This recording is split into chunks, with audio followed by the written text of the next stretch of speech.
5, 4, 3, 2, 1, 0.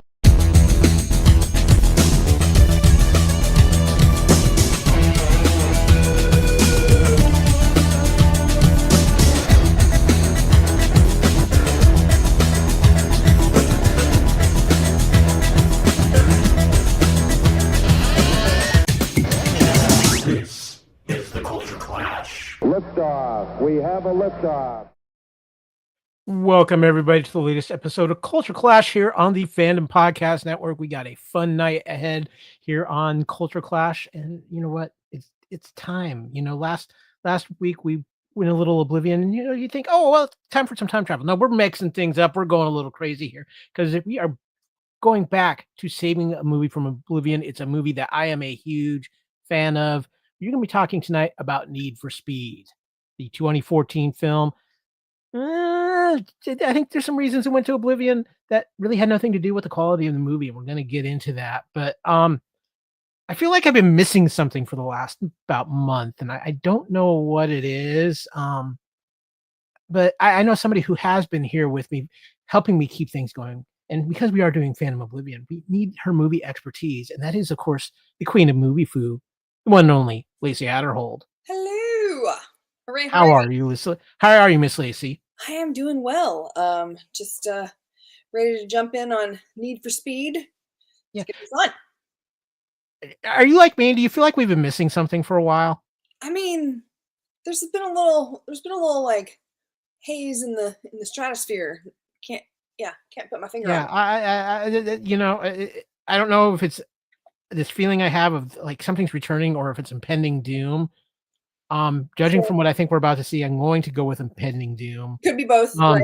It is the return of the co-founder of the Fandom Podcast Network, my adopted brother from another mother, the one, the only, Mr. Kevin Reitzel. Hello, how's it going? What's going on? Oh my god. Are those gummy teeth?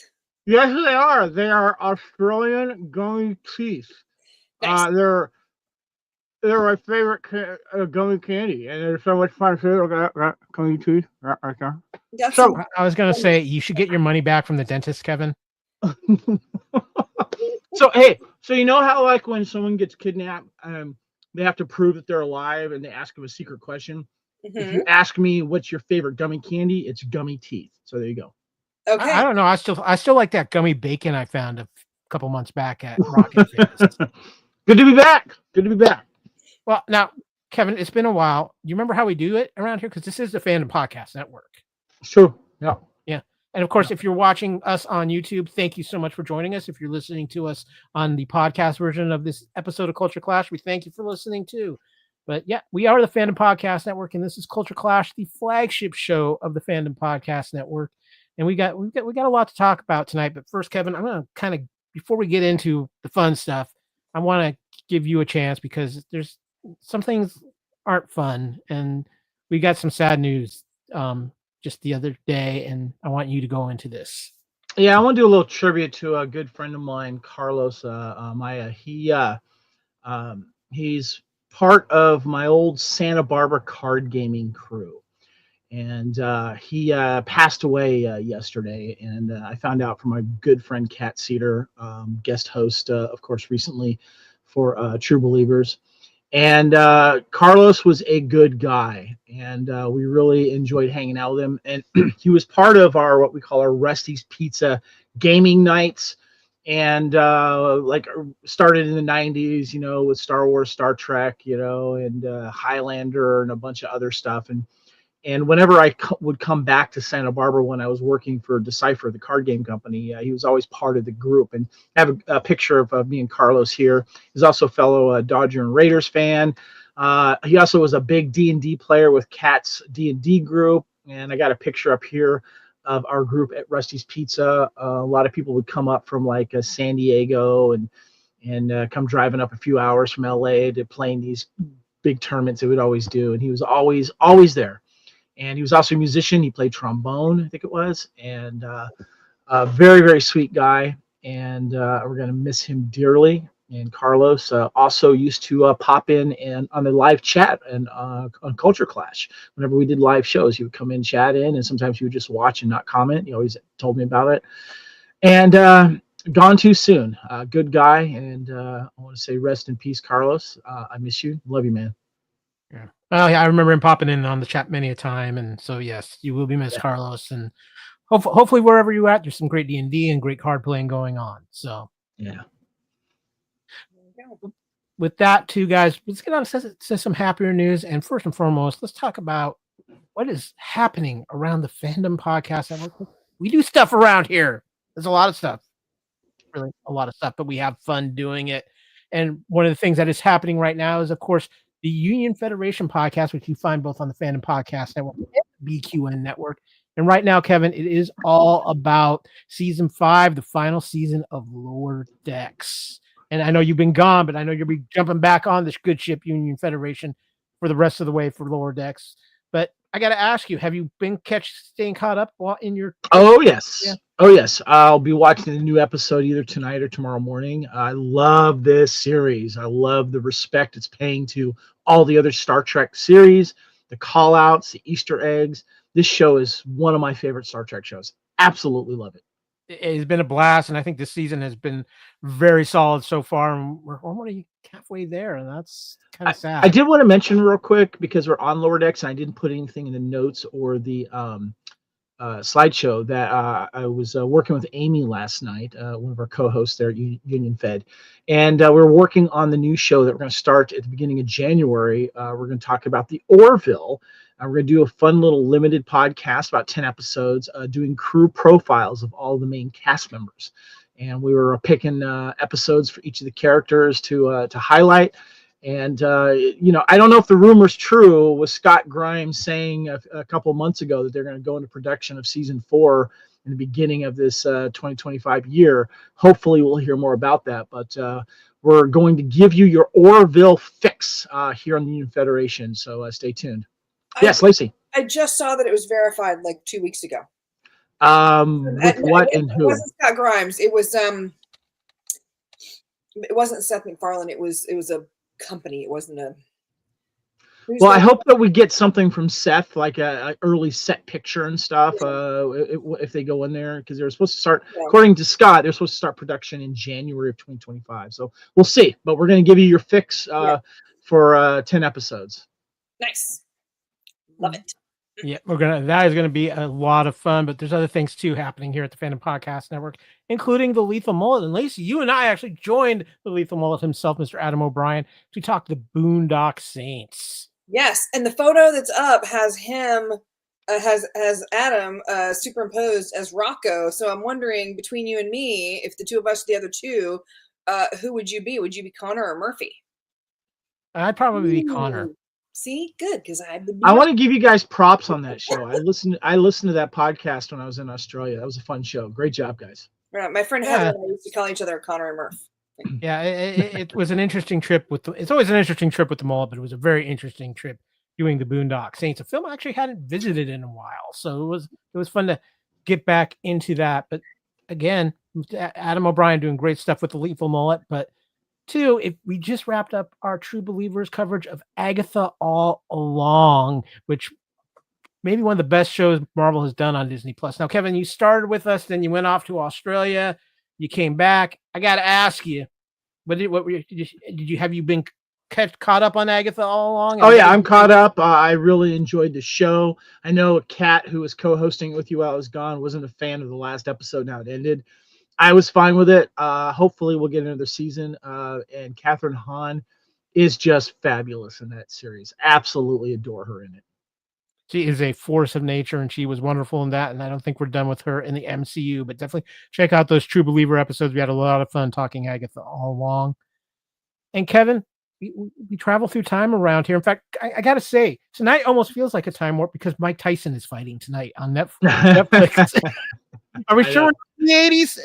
Yeah, I know. Yeah, we just it's out now. We did Time Warp 1984 October, and of course the big show, big movie there was the Terminator. And we're going to be we'll talk about that in a second. We'll be revisiting Terminator, but we've had some other good films like the Perils of Gwendolyn in the Land of Yik Yak, Body Double, Crimes of Passion, Savage Streets, Thief of Hearts, and several others.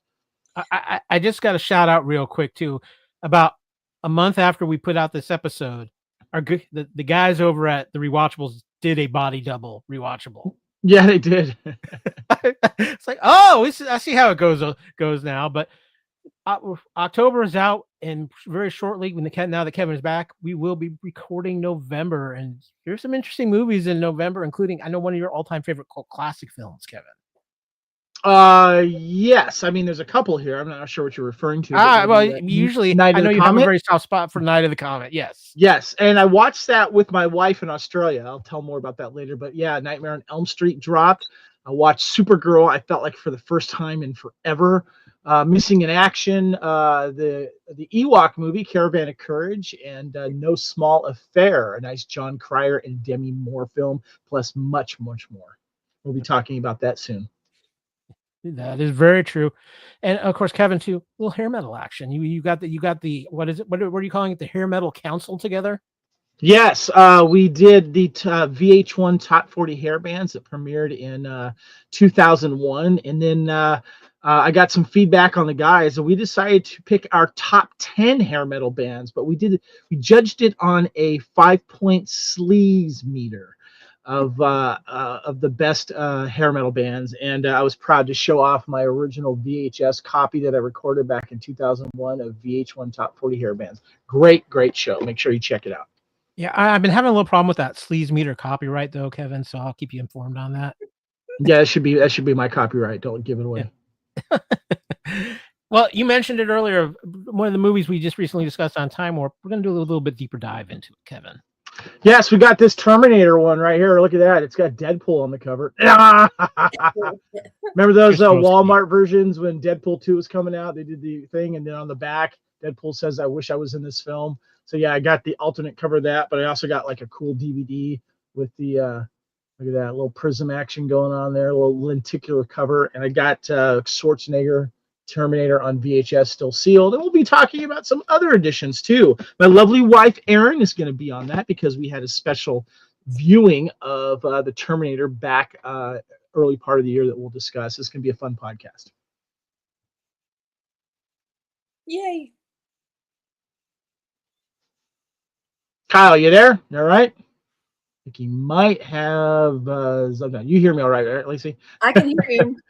All right. Well, I'm going to move it along here until Kyle gets back in on here. So we want to celebrate TeePublic. The Fandom Podcast Network is on TeePublic. So make sure you check out. We have some great shirts and a bunch of great shirts. And Dan Hadley, from the host of Type 40, helped us with a lot of these designs. And I'm actually wearing a Spinal Tap shark sandwich t-shirt, which I also got on TeePublic. But I ordered some extra shirts. I know you got some extra shirts too, right, Lacey? I was very excited. Go back to the picture so I can tell you all the things that I got. Well, I'm going to have to bring up the slide again because Kyle had to log out there. But tell us about the pictures that you got. Okay. So I was very excited. I finally, after 3 years of doing podcasts with you guys, decided to get my wardrobe in order. Nice. And then because I did a Lethal Mullet, of course, we just talked about that the other day. And so I got a Lethal Mullet shirt. I got a couple of Fandom Podcast Network shirts, different colors. And then I got a Couch Potato shirt and a Time Warp shirt. I was very excited. I also got a couple of, off of TeePublic, I got a couple of Call Me By Your Name shirts. Unrelated. But yeah, so I went nuts on TeePublic. Well, they have sales all the time. What they usually do is they'll have like 33% off or like $16 t-shirts. So make sure you check it out. Also, too, when you get a Fandom Podcast Network shirt with any of our shows, it gives us a little kickback, help pay for the podcasting stuff and everything like that. So make sure you check that out. And Tara Pool says, I need a size 11 shirt. So let us know which one you want and then go get it. Right. I want to apologize. My internet just went down, so that's fun. That's all right, Kyle. I brought up my slideshow, so we should be good to go here. So yeah, but So, yeah, yes. that's where we are. We were talking about how Lacey just did a huge haul of our Fandom Podcast Network shirts. I was very excited. So I got the, if you're looking at the photo, I got the one that's a mug. I got a shirt of that in purple, so that it's got Nice. like a purple kind of fade in. And then I got the one on the bottom right, which is just the Phantom Podcast Network. And then I got that in also red. Nice. Yeah. And Like I said, with the actual lethal mullet work. Oh, you I got some of those as well. I got a lethal mullet. I'll rock that at another time. But yeah, Kyle, we got to get some. We got to get some help. Show if you want to support us, buy a T-shirt too. And also too, they got some other great designs that are not part of our Fandom Podcast Network. But catch those sales, and you also get like free shipping when you order a certain amount as well. So there you go. Here we go. Now, sorry. Now that I'm back, Kevin, you were off in Australia, and we also know that means something else for you. It means JB Hi-Fi and physical media. And whenever you go to Australia, you usually have to bring an extra suitcase with you just to bring back your physical media haul. So we got to talk about what was stored in the Right Soul Physical Media Australia haul. Yeah, you can see usually there's a Facebook picture of all the fun stuff. I never got around to doing that because I had to combine the stuff that I bought, but also I brought some stuff that Erin also owned and wanted over here as well. She'll be over here for an extended amount of time. But I did want to give a shout. The first thing I'm going to show is really cool. I want to give a shout out to my good friend Scotty Brady. I met him, of course, through my wife. And he works at JB Hi-Fi. He's been there for years, and Aaron used to work there a long time ago, and that's how they found each other. And Scotty and his partner Maddie brought us over for a nice home-cooked meal. But I met Scotty at JB Hi-Fi, and I bought a couple things, and he noticed I was like drooling over this limited edition special Blu-ray of a great film, but I didn't pick it up because it was kind of too expensive. But Scotty has a really good discount there, and plus it was on sale when he ended up getting it, and he gave it to me. And I just want to give you guys a heads up of what it is. I got the American Psycho Collection Blood Bag Edition. Check this out. See that? And it's also got American Psycho 1 and 2, the one with Mila Kunis and William Shatner. And I'm surprised that it actually got through customs. I know, right? I know, right? I'm afraid I don't really want to open it and watch it right now, but because I want to be careful not to puncture the front and the back, because you see it's like fake blood on both the front and the back of it. So yeah, I got that bad boy, and I picked this up after I saw it this in a used video store.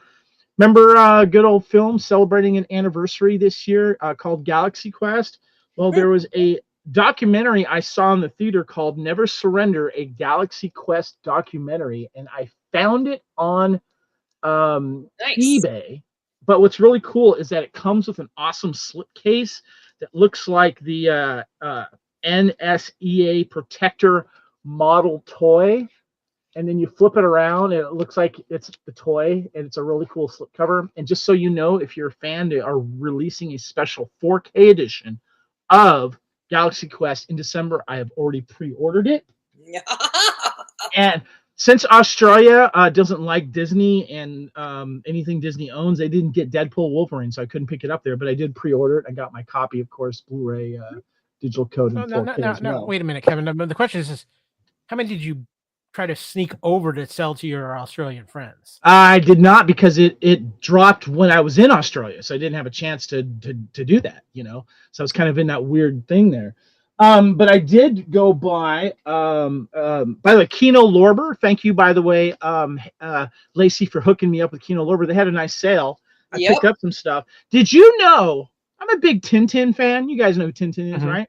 Yeah. Did you know, I think it was in the 50s, late 50s, there was 2 live-action French Tintin films? Yes. I just found that out, and I got it, too. And awesome. I also picked up Remo Williams and Running Scared and several others here, including Black Moon Rising, Linda Hamilton, and Tommy Lee Jones. Nice. But while I was at in Australia, I picked up the season 1 of Ted on DVD. And at my favorite store called Play Music DVD Used, I got the entire sealed set of Stargate Atlantis right there. Nice. So really, really happy about that. Nice. So yeah, I got some other ones, but I didn't want to take up too much time. Those are the highlights. Right on. Very, very cool. Well, guys, now that we've caught up on Kevin's media, we've caught up on what Kevin Kevin, actually, real quick, because you did a couple interesting double features while you were in. Oh yeah.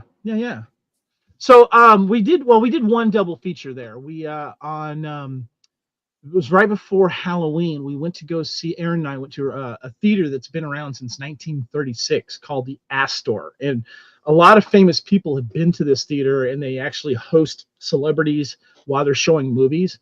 And like, for example, they were doing a Karate Kid night with Martin Cove doing some Q&A there, but it happened after I left. But we went to go see a double feature of The Thing and American Werewolf in London. And it was so cool to see those. I had not seen those on the big screen before, and they were like the 4K edition, so it was great quality. And it has the old school theaters, but like towards the back, they had like these like 7 or 8 like love seat couches, so it was really comfortable to sit in those. And it was really good. It was just nice seeing good practical effects in a movie without CG that were just phenomenal. And then Aaron and I on the night before Christmas, and in the Crow world, known as Devil's Night, we went to go see The Crow on the big screen, which I have not seen on the big screen since it was originally released. Oh, wow. And that was also in the 4K edition too. And that was really, really cool to see and do that. So, yeah. Very cool. Well, guys, we are talking about Need for Speed on this episode of Culture Clash. But before we get to a little Fandom Oblivion, there's a few other things we like to do around here. And one of those things is... Let's News!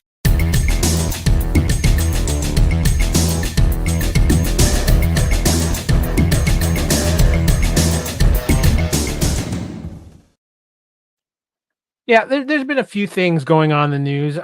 Disney was down in Brazil with their Brazil version of D23. And if you're not familiar with D23, it's... I didn't know that was ever a thing.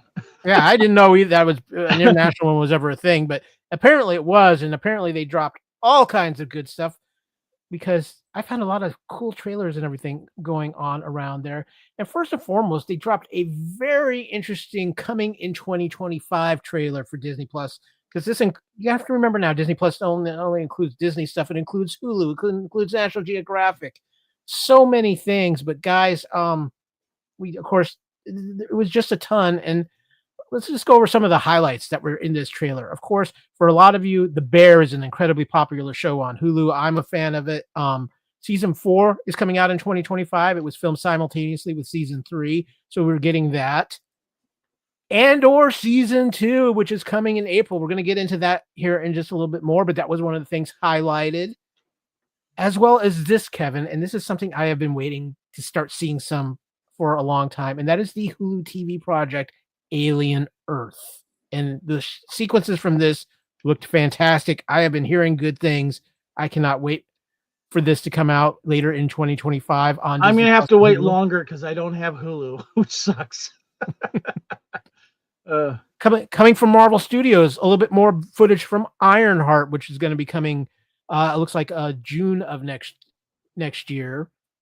We also got a little bit more footage of Daredevil Born Again. This is in March. I cannot wait for it. I am so excited for Daredevil Born Again. It is in my top 5 of things most anticipated for 2025.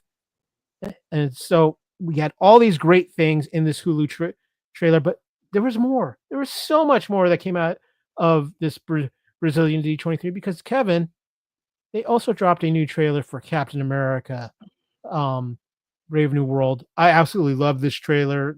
I cannot wait for this movie. Every trailer just gets me more and more excited for it. What were your feelings after watching this trailer? Yeah, this looks fun. I like the concept of this, but it got me thinking. If you watch the trailer, you see, of course, the Red Hulk appearance, which is, of course, Harrison Ford's character.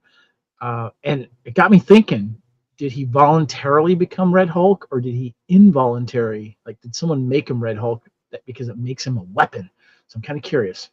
Yeah, it'll be interesting to see how much they follow the comics and how much they don't. Lacey, did you watch this trailer? I know how you feel about trailers. But well, I saw the first trailer and I was already ready to go. So the second I saw that it was coming out, what is it? Is it March? No, is it February. Valentine's Day. February. That's right. Okay, that's right. So I was already like super stoked to see it. I did catch like a little glimpse of the end of it when I went and saw Red One last night. So I got like about 10 seconds before the the end of the trailer, and I was like, okay, I'm in. But I was already in, so it didn't change anything.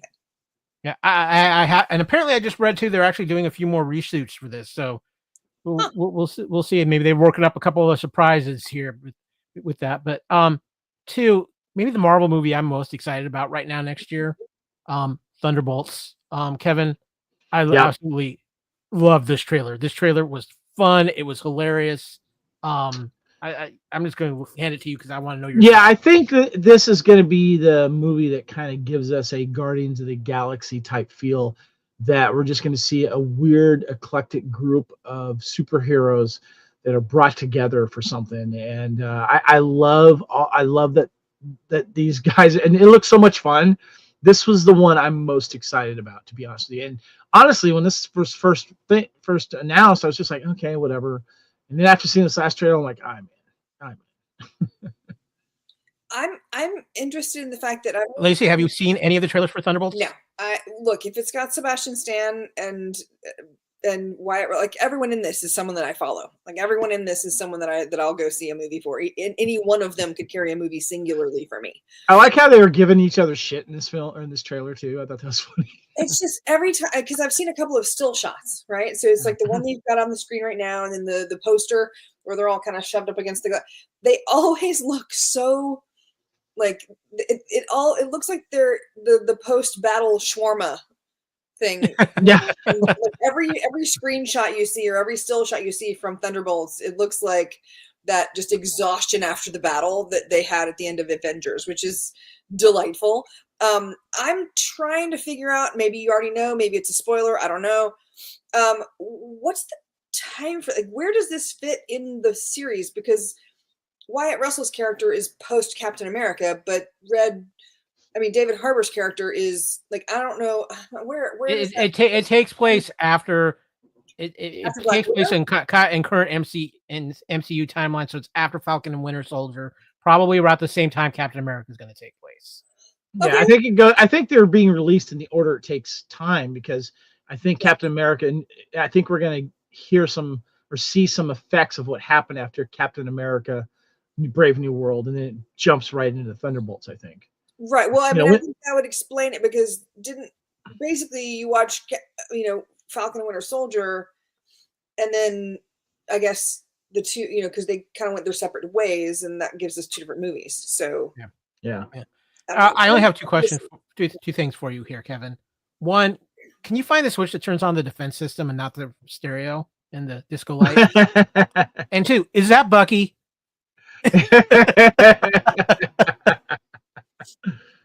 But you know what? The Marvel goodness was still coming, because they gave us the trailer for the final season of What If, which is going to premiere December 22nd, dropping 2 episodes, and then each day thereafter, much like they did What If Season 2, a new episode will drop. I have to admit, What If has been more surprisingly good than not for me. I wasn't sure what they were going to do with it. I really enjoyed it. And Kevin, I think it is the fact that there's so many of the actors from the MCU that come back for What If to do the voices of their characters.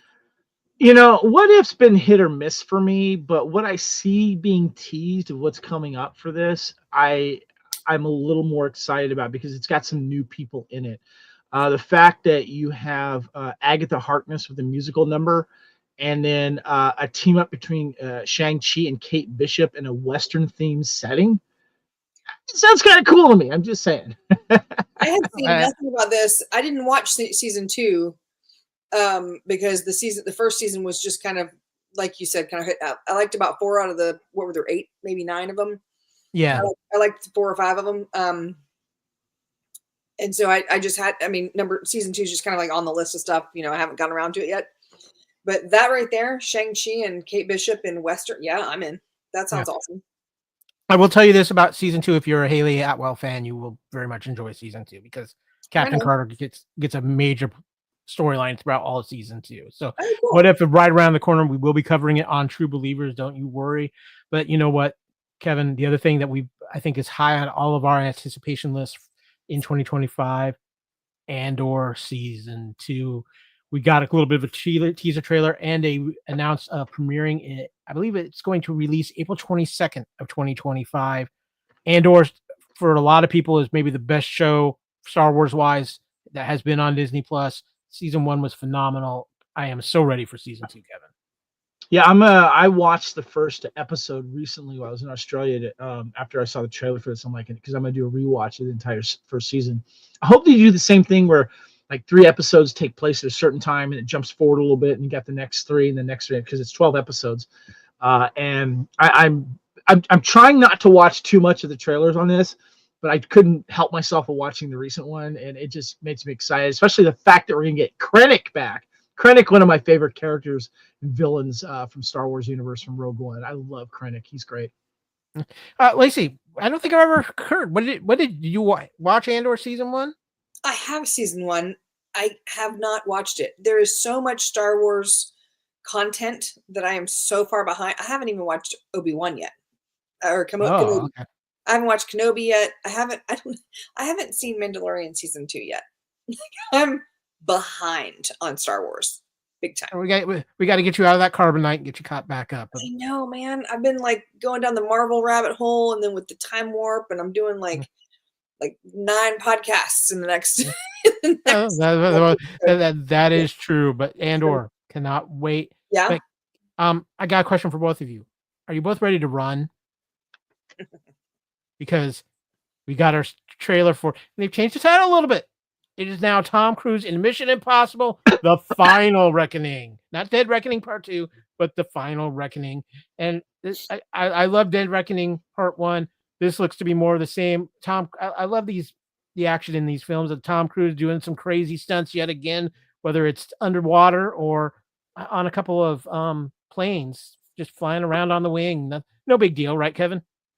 Well, I know he's probably all doing that himself, and the insurance company's going crazy. But yeah, what was it? What was the podcast we listened to, the Rewatchables? They call Tom Cruise the best runner in movies. He likes to run. I'm in on all of the Mission Impossibles, and I'm curious to see where this one goes. The only thing that I will say is that the DVD or Blu-ray or 4K or whatever, when they release it, it better be called Dead Reckoning Part 2, because the first one, it's the last film that we got on. It's called Dead Reckoning Part 1. That's gonna make me mad. I know. Yeah. Doing that. Yeah, my OCD was going like. Cool, man. A lot of fans are wondering, like, why did they change it? I mean, are we expecting this to be the last Mission Impossible then? I think it's the last Mission Impossible for Tom Cruise, and the rumor adds that he's already handpicked who he wants to succeed him in this series. And I would not be shocked if it wasn't. I wouldn't be shocked if it was Haley Atwell. Actually, the name that he dropped was Glenn Powell. Ah, there you go. Glenn Powell went live day before yesterday and said that he would never do that because his mother would disown him.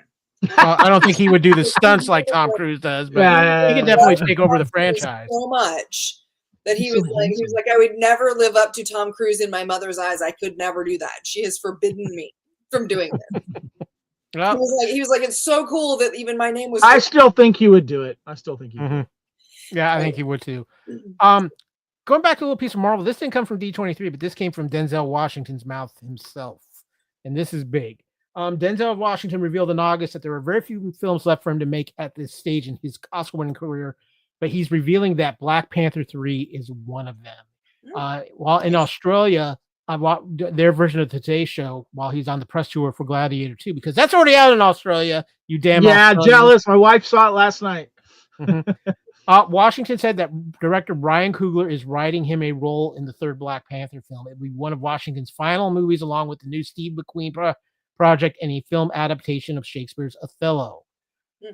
He went on to say that he played at Othello at 22, and I'm about to play Othello at 70 because he's doing a co-starring with Jake Gyllenhaal in a Broadway production that opens in February of 2025.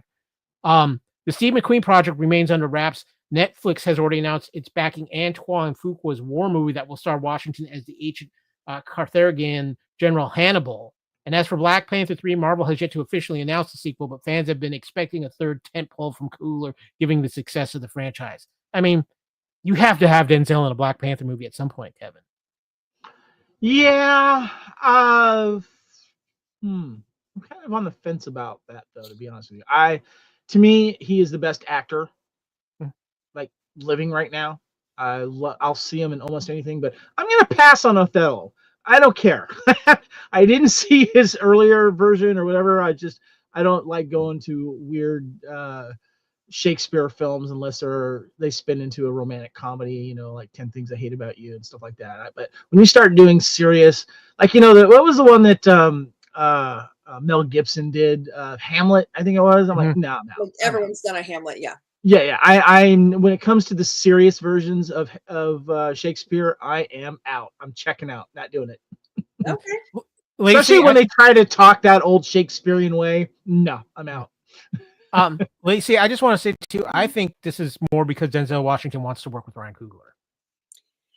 It could be Ryan Coogler. He could want to work with Angela Bassett. I think again he was. I would like that. I actually would. Yeah, that would be in flashbacks, unfortunately. Yeah.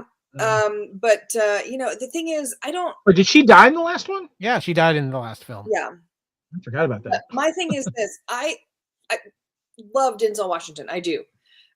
There was a point where Denzel Washington stopped playing characters and just plays Denzel Washington in a significant chunk of. No, don't get me wrong. He chooses the films wisely, so it's not bad. It's not a bad thing. It's just that, and I haven't seen obviously Gladiator 2 yet, so I don't know how that's going to go. But I don't see him. Like, I've never seen him do an accent other than like way back when he did he did a Jamaican accent in one of his very first films. So I don't see him doing a lot of accents and stuff like that. So I don't know where he would fit in the Black Panther. Like he could be a villain in Black Panther. Yeah, so yeah, I don't know that I don't know where he's gonna fit. That's my question. Because Denzel's great. He's Denzel, he will fit wherever he needs to fit. Yeah. I'm just interested to find out if they're going to, I mean, they set up a lot of stuff with Namor, and now it sounds like maybe that's not the way they're going. I think we're long enough away. There's a lot of things that are going to happen in the MCU before we can have any speculation about. Are they going to do? Have they mentioned anything about a Submariner film? No, nothing.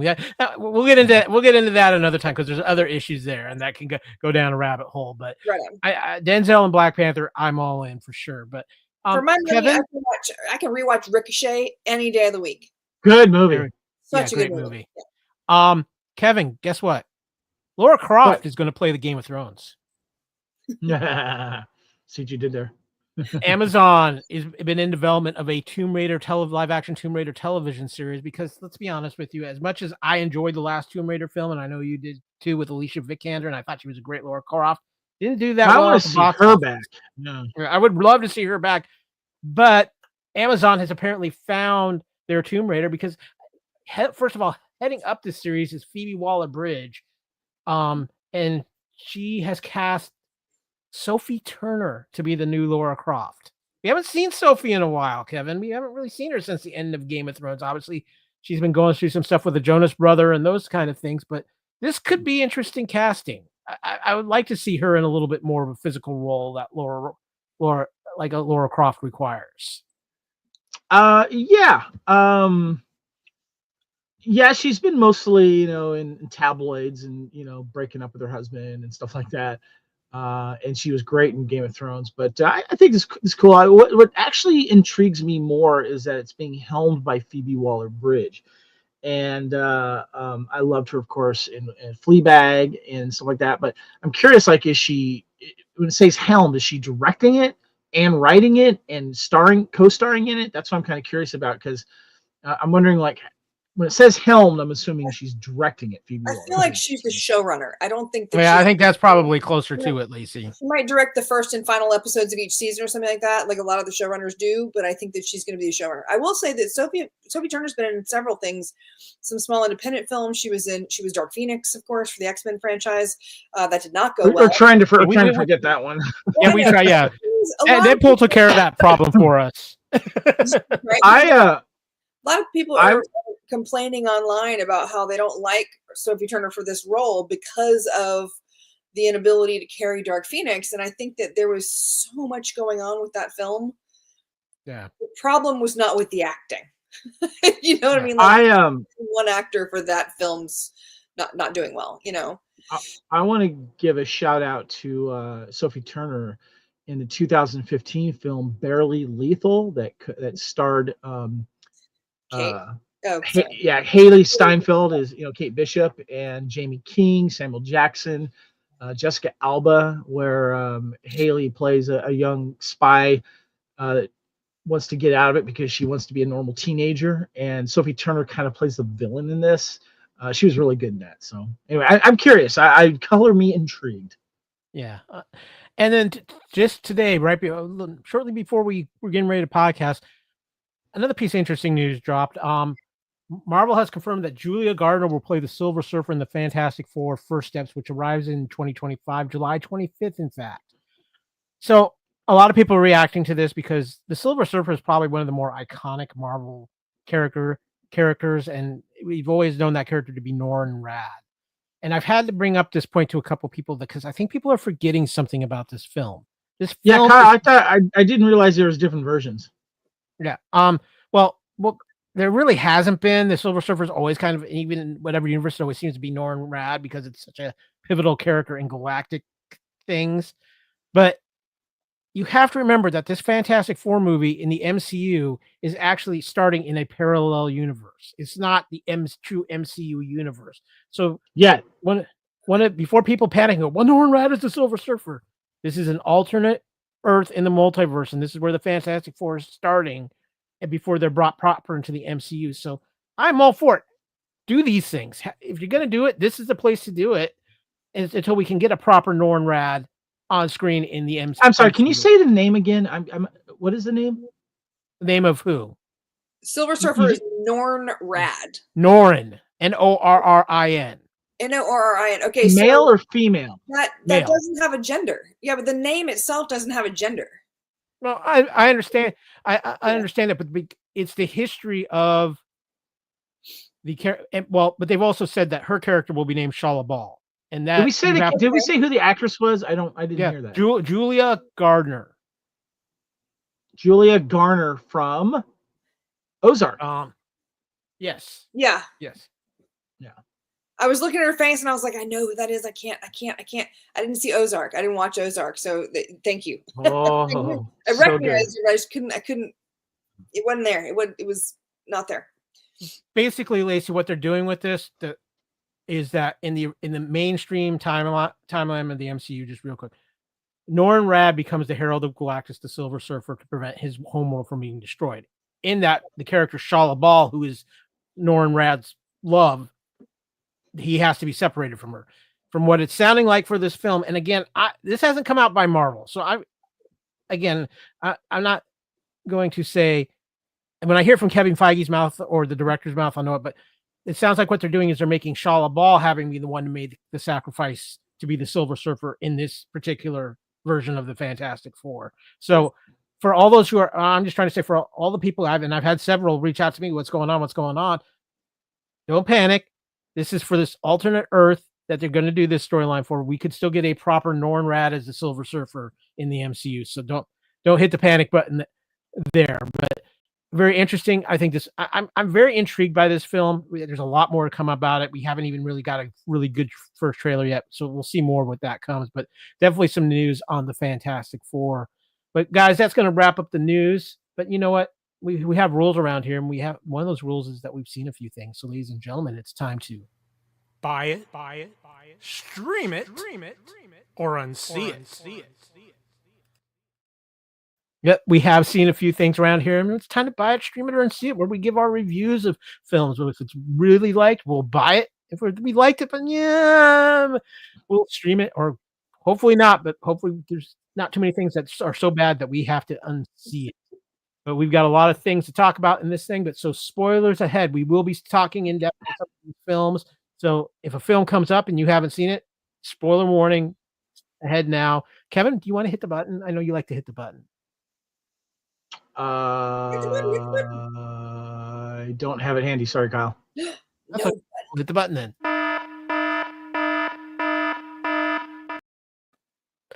Okay, guys, to Letterboxd. We love our friends at Letterboxd. I have a wager, Kevin, that by the time you came back from Australia, you'd be up to 700 films. I don't know what world you're living in, but if I had to watch over 400 films while I was in Australia, I think my wife would be mad at me.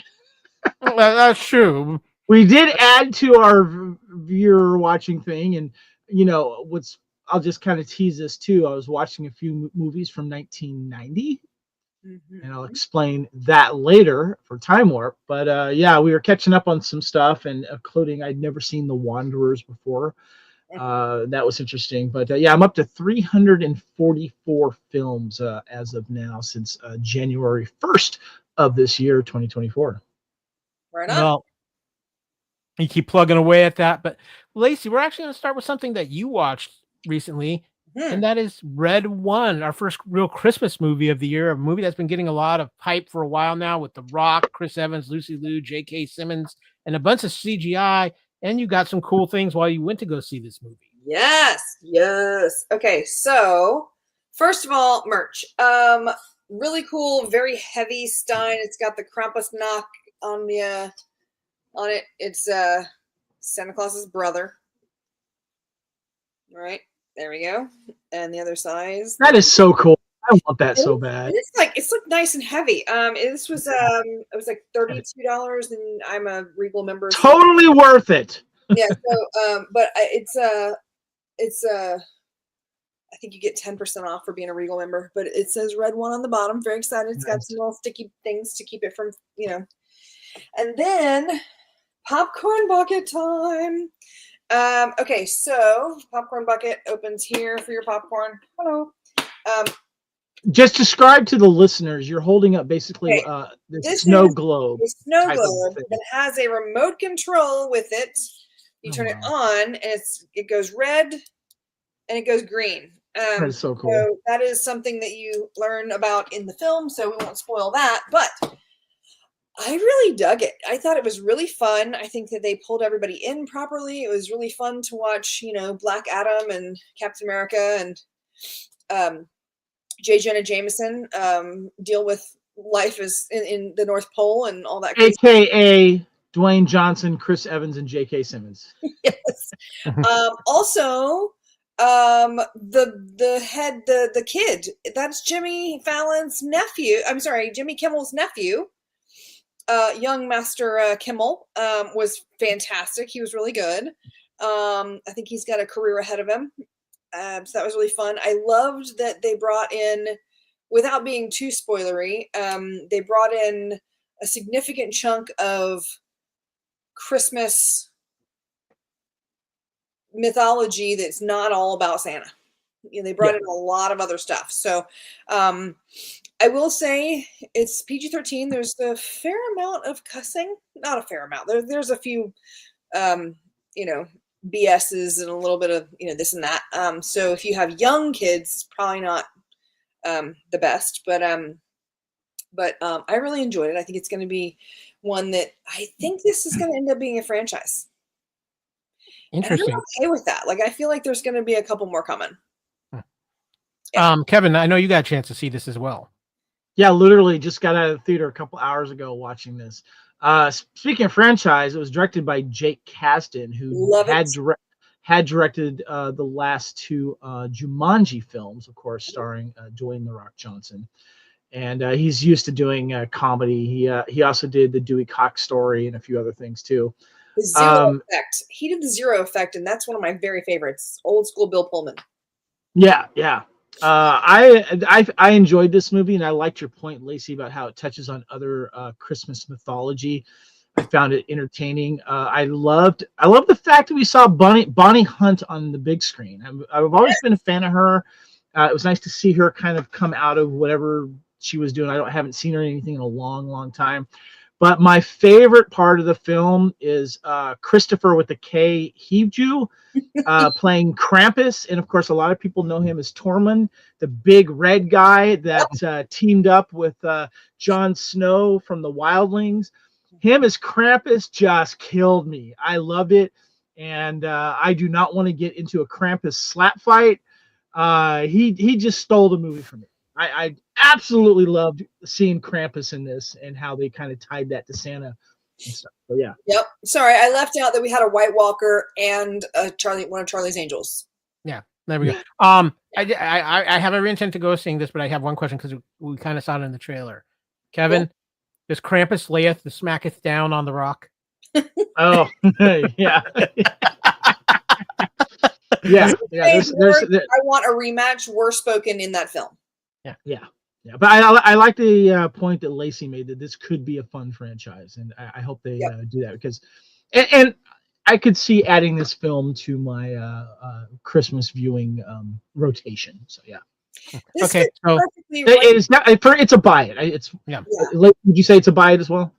Absolutely. I think this fits right between Die Hard and the Santa Claus as far as tone.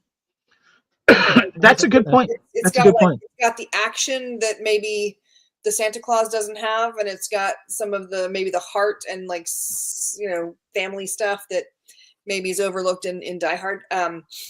A little bit, but yeah, I think that it fits very nicely into the. But it's much more of a Christmas movie than Die Hard. Absolutely. I mean, because it has Christmas themed values and stuff like that. So yeah. Okay. Reindeer is so awesome.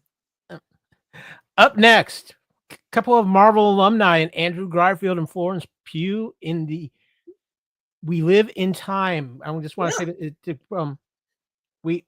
an up-and-coming chef and a recent divorcee find their lives forever changed when a chance encounter brings them together in a decade-spanning, deeply moving romance. Yes. So this is what happens if you have a script of like this amazing romance and it's got some, major heavy plot points, and you give it the Quentin Tarantino effect, right? You take all the pieces and you chop it up and you do like all the timeline back and forth so that you see the sad stuff and you also see the comedy, but the comedy is placed well enough so that you're not just leaving the theater like, oh. It was really cool. It's the chance encounter is there's a car accident where they end up in the hospital together, and that they go back and forth. It's fantastic. There's a lot of little it's almost shown as vignettes, and I really enjoyed it. Not something I would have usually seen. I didn't see any.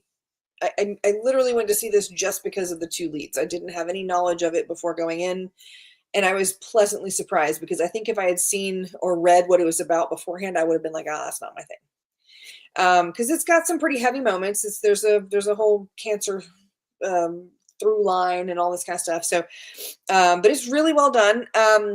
There's a lot of inclusion that I really appreciated, and they don't do it for points. It's not like they hang a lantern on it. They're just people show up, and they are certain people who do certain things, and they kind of go in and out of their lives entwined. And it's just sort of it's really nice to see some of the inclusion that they used, and I like that too. So. Very nice. Definitely a couple of actors I am fans of. So this might be something that I do check out down the line. But for you, Lacey, what is it? Buy it, stream it, or unsee it? It's definitely a buy it. Yeah, I definitely will buy it. It was really good. There's some. I tell you that look, for as many little things where you talk about like the cancer stuff and whatever, the funny stuff is like burst out laughing funny. Good like, to there know. were a couple of times where I was just like, no. Oh, it was really, there's a lot of really fun little pops here and there. So very good. Kevin, are you going to check this out? I'm curious because I love the two actors in this, and I like. Is it a romantic comedy or a romantic dramedy? It is a romance drama. Okay, it is definitely it is. There are comical bits, but it's not something like. It's not a 1989 Sandra Bullock movie. Okay, gotcha. It's not. It's Well, up next is something I recently watched, The Silent Hour. And Kevin, I've learned something in watching this film. Joel Kinnaman likes to play leads that have some kind of handicap. Yeah, I was just thinking it because of Silent Night he did last year. Well, Yeah, I mean, come on, he also was RoboCop. yeah, Bad things happen. yeah. The basis of this is a detective with a hearing loss and a deaf witness to a murder must lean on each other to outsmart killers they can't hear coming when cornered in an abandoned apartment block. This was a very Kyle, solid. where'd you see this streaming? Sorry to interrupt. I actually saw it on iTunes. I had rented it off of iTunes because I was intrigued by the cast because it's got a pretty good cast in it. You've got Joel Kinnaman, who's always solid. Mark Strong is in this, and Mekhi Phifer is in this. I am a huge Mekhi Phifer fan, and I hadn't seen him in something in a while. And he plays kind of the bad guy in it. He plays basically the bad guy in this. But it's a very smart movie. You know, it kind of has that. You know what it kind of reminded me of too, with the kind of trying to outsmart the bad guys and Kinnaman's character trying to outsmart each other in this building was the movie Trespass, where Right, yeah. Just a lot of when you're talking about it, it sounds like Don't Breathe. So A little bit. a little first bit. of all, Yeah, go ahead, Kevin. Go ahead, Kyle. Go ahead. No, I was just going to say that they handle it very smartly with the handicap and what they do with it. And Kinnaman's character story arc is very interesting because he only recently got his handicap. There was an accident and he lost his hearing, so he's dealing with that because he was a huge music lover, and that's part of the storyline with this.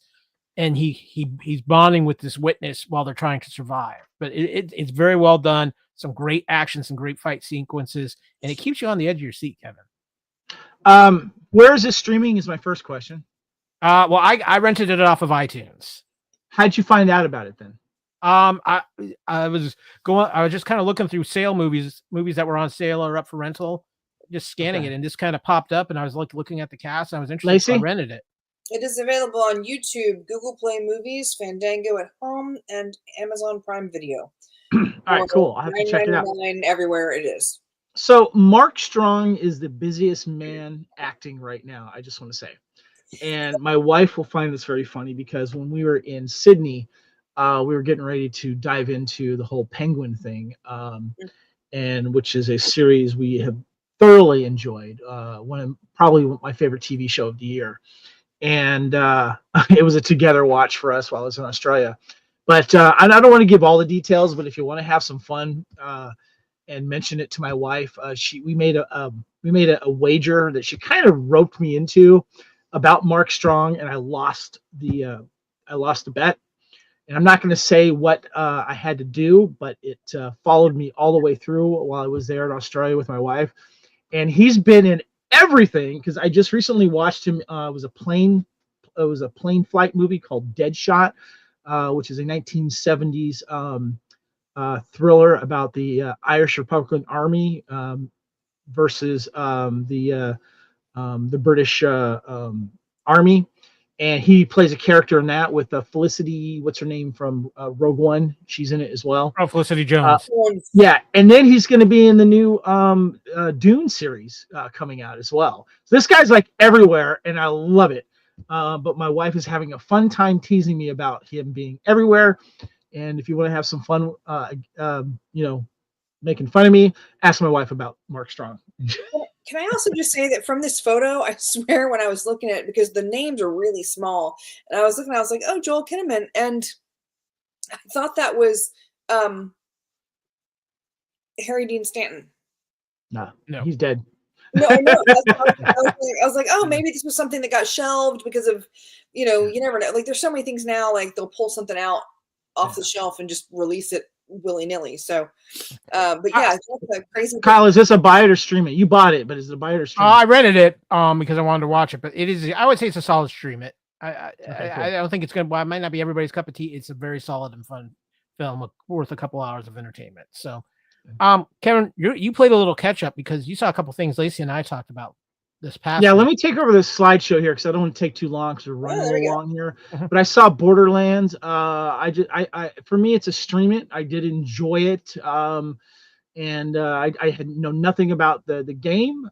It wasn't as bad as people were saying. It's a fun kind of popcorn movie, worth streaming it. I don't know about owning it. I don't know if I buy it yet. I also saw John Williams, the music by John Williams, and you guys talked about this last week. I really, really enjoyed this. It was emotional for me as well. One of my favorite scenes is when he's talking about the piano that he was on, and how he played all of these famous tunes for Spielberg and blah, blah, blah on that one piano that he had, and how he did a lot of longhand music writing, and he had these old pieces of paper. One of my favorite scenes in there. I wish I could see him conduct live. I watched Trigger Warning. Jessica Alba, an old girlfriend of mine, had sent me a text wondering why I had not watched her in this June 21st release on Netflix. So I ended up watching it in Australia. I actually kind of enjoyed this film. It's definitely it's a Netflix film. It was just nice seeing Jessica Alba back in something that I hadn't seen her in a while, since previously mentioned film with what you call it, Lethal. Barely Lethal. And it was great. She comes back to, she obviously had some, trying to find out the mystery of why her father died back home. She finds corruption and gun running, and she does a lot of cool melee weapon action in this, and she's really good at it. And it's just kind of nice to see her in another action role, which we haven't seen since, I don't know. Dark Angel? Yeah. She did a lot of action in that spin-off of Bad Boys with her and Gabrielle Union. That was a TV show. Never saw that. Yeah, never. Well, did. she was in this. She was in the original. Well, not the original, but she was in the last. The second to last version of the Fantastic Four. Yeah. But anyway, this is like really good. Girl kicking ass type stuff, and it's violent too. So very good at bladed weapons. I'll give her that though. So right on. And then so I was watching this, and I get a text from my movie wife going, "What are you doing? I got a new movie out." Kate Beckinsale here is like, "Why aren't you watching my new movie called Canary Black?" So I said, "All right, I gotta check this out on Amazon Prime. I gotta watch my lady kick some ass." And this was a lot of fun. I really enjoyed her in this, and she plays a CIA operative by the name of Avery Graves, and she gets her husband gets kidnapped, and she's forced to find this file called Canary Black, which is basically a tech weapon, and it gets more into that. But it's directed by Pierre Morel, and if you recognize that name, he is the Taken director, and the lead bad guy in that has a role in this film. It's like, oh, that's that guy. But I got to say though, and I don't know if this was his last film, but it was great to see Ray Stevenson in one of his final films in this. He has a major part as her boss. Yes, I am of course partial because this is my movie wife, and she asked, like, are you going to get a physical media copy? And I said, well, if it's available, I will, but it's an Amazon film, darling. I don't know if I can get it. So I told her, I said, look, if there's a cheap Chinese knockoff, I will buy it, and will you sign it? And she said, yeah. So it says on the thing, is it Prime? Is it Prime or Amazon? Amazon Prime. Yeah, it's on Amazon. Oh, Prime. Okay. Okay. Same thing. Amazon Prime. Okay. Amazon Prime. Yeah. Kyle. Did your movie wife happen to mention how much she misses me and her personal one-on-one time? No, she just kind of put out, she's something about a restraining order against you or something. I don't know, but teasing all aside, Kyle was very nice to take this one picture I have here of Kate Beckinsale, and got to meet her in person, and got me a signed picture. And she wrote to Kevin, love your movie wife. And Kyle, I will ever be forever grateful for you doing that. That's awesome. The security fight I had to get through to get to that. Well, guys, that is going to wrap up Buy It, Stream It, or Unsee It, which means it's time to get into the heart of the matter here. It's time to see if we are going to save or get lost as we proceed on our way to oblivion.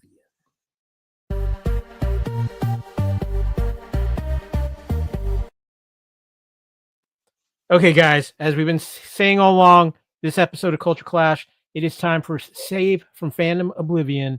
And this week we are doing the 2014 movie Need for Speed.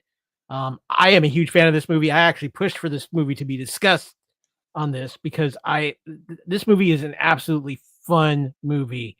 And it's got a very interesting background story to it. And I think it's one of those movies that maybe a lot of people are just now starting to come around on, and I think we needed to address it because I think we definitely it needs to be discussed whether we need to pull it from the edge of oblivion or not. But let's get a little bit about Need for Speed here real quick. Just a quick plot synopsis. Framed by an ex-partner for murder he did not commit, Tobey Marshall, a financially struggling custom car builder and street racer, spends 2 years in jail thinking about one moment. Fresh out of prison, he reacquires the fastest car in his workshop ever built and sold, and seeks to enter a secretive and extremely high-stakes race known as the De Leon. His purpose, redemption, recognition from the world of racing, and to solve his problems. Yet all this fades in comparison to his driving reason, revenge. Above all, revenge. This is a story about love, redemption, revenge, and motor oil all swirled together.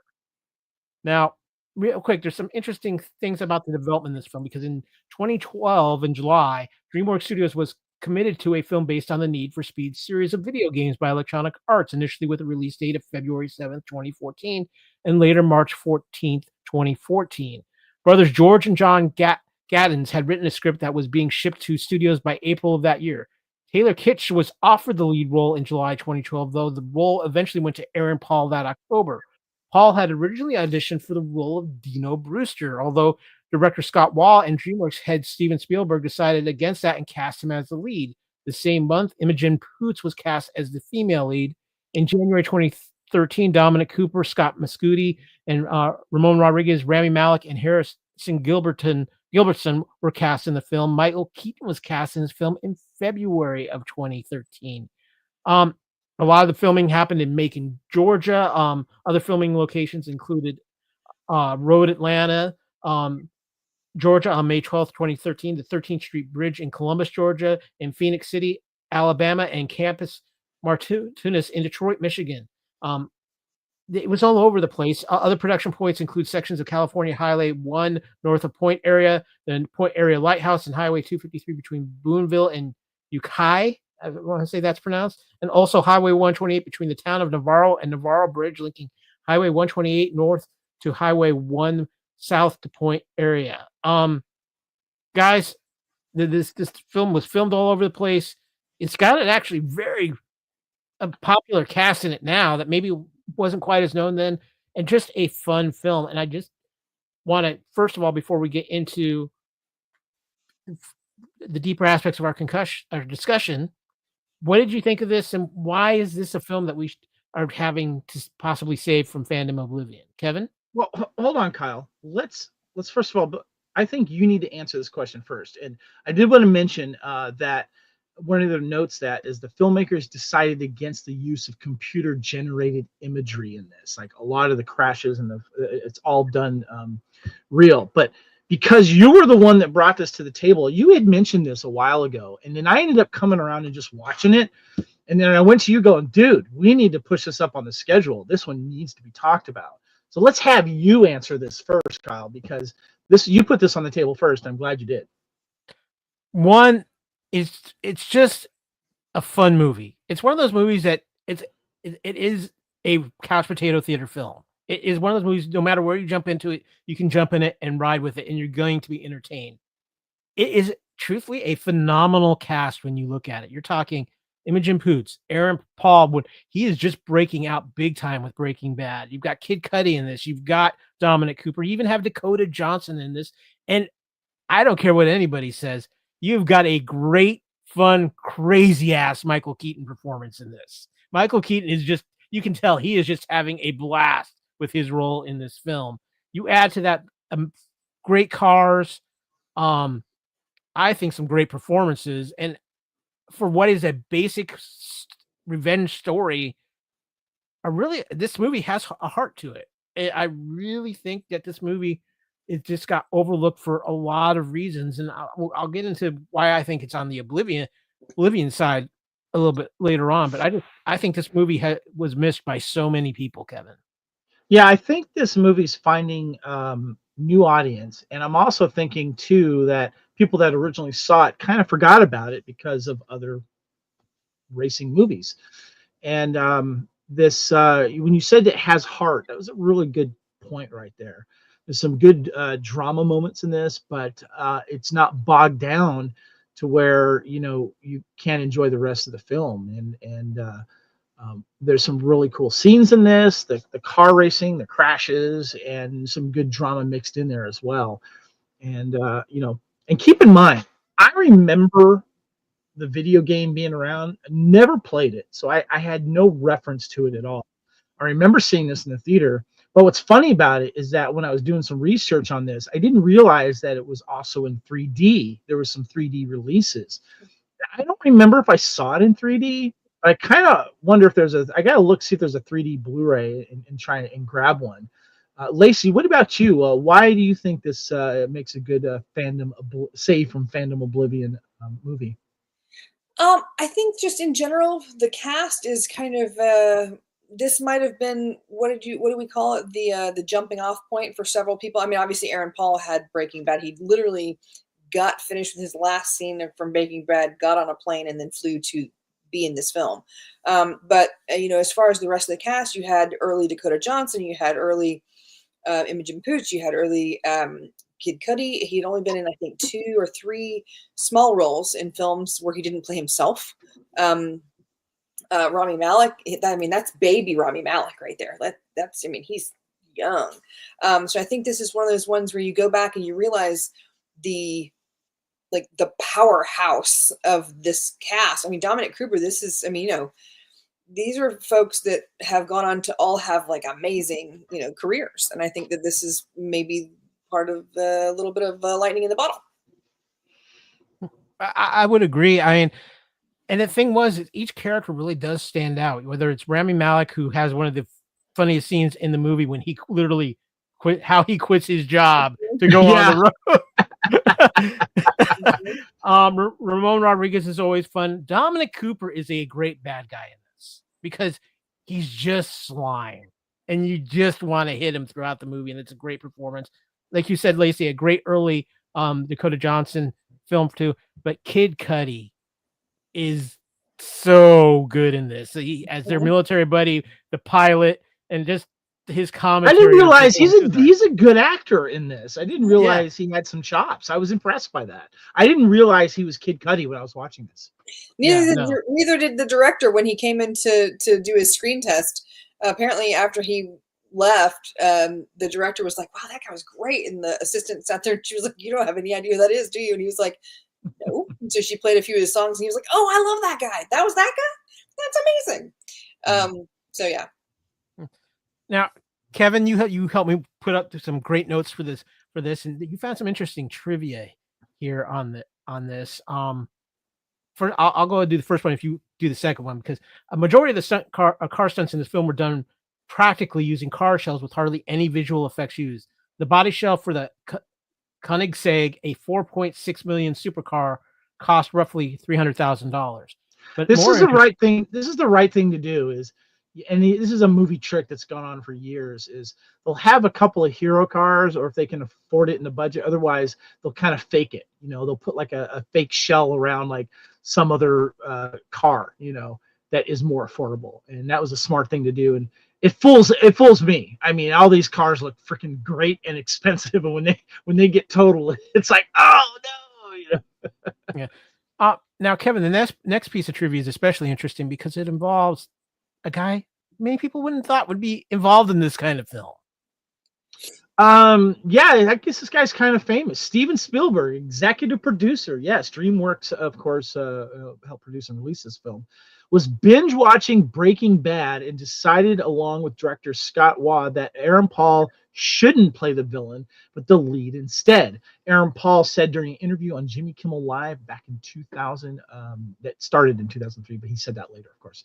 But yeah, Steven Spielberg, and I think he's in on a couple of the special feature interviews on it, because I ended up buying my copy over in Australia, and got this right here, and I watched the special features on it, and there's some good interviews. They talk about a lot of the car races and stuff like that. So yeah.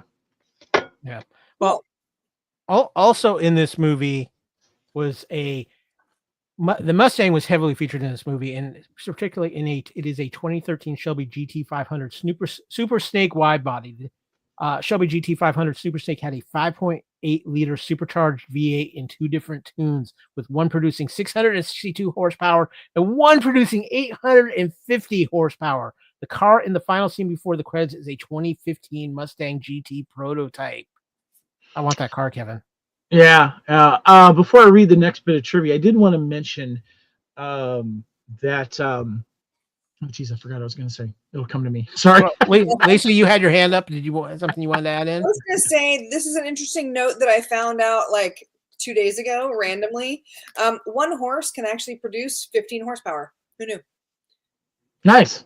I don't know why. That is trivia 3.5. There you go. Is it? I don't know. The police helicopters seen numerously times are actually the helicopters used for aerial shots, with the camera rig removed in post-production.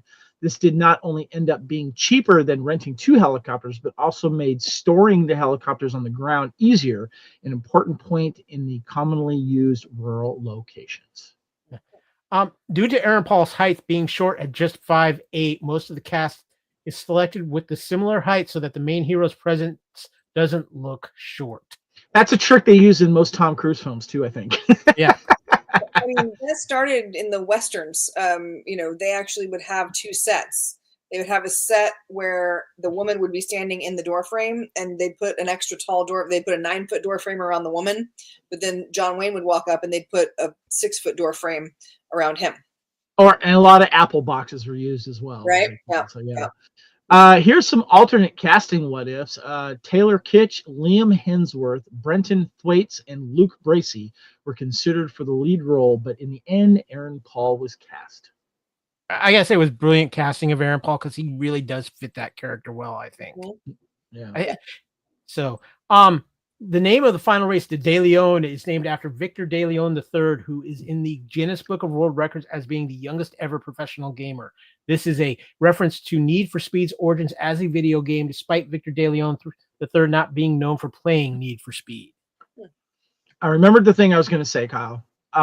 In the special features, they make tribute to one of the best car chase movies of all time, which of course is Steve McQueen in Bullitt. And they actually filmed some scenes in San Francisco. But also, too, I love the opening, one of the earlier scenes in the film where they're all watching Bullitt at the drive-in. I thought that was great. And the final piece of trivia here is the release of the film also coincided with the latest game in the franchise at the time, Need for Speed Rivals. I did watch a trailer for that. It looked pretty cool, actually. So as a special celebration, the blue and silver Mustang concept car was added to the game as the Mustang GT NFS movie car. Not safe for work? I don't know. Yeah, possibly. Yeah. I watched the commentary again this afternoon just because it had been a minute and I remembered very much enjoying it. It's fascinating, by the way. It's the director and Aaron Paul talking about it, and they go into very interesting detail, and you can just tell by the way that they talk and they had a blast making this movie.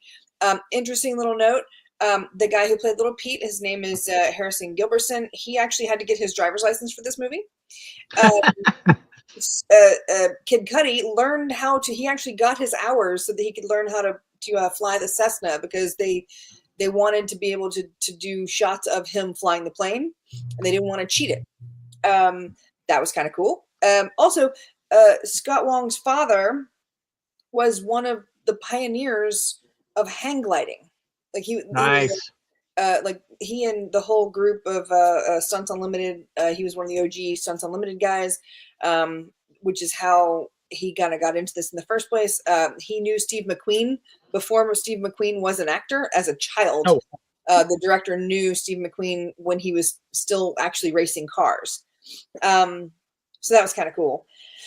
And I was going to say that when Imogen Poots was selected, when she did her screen test, there was a list kind of where Aaron Paul was talking to the director about who the potentials were, and he said, I just finished a film with Imogen.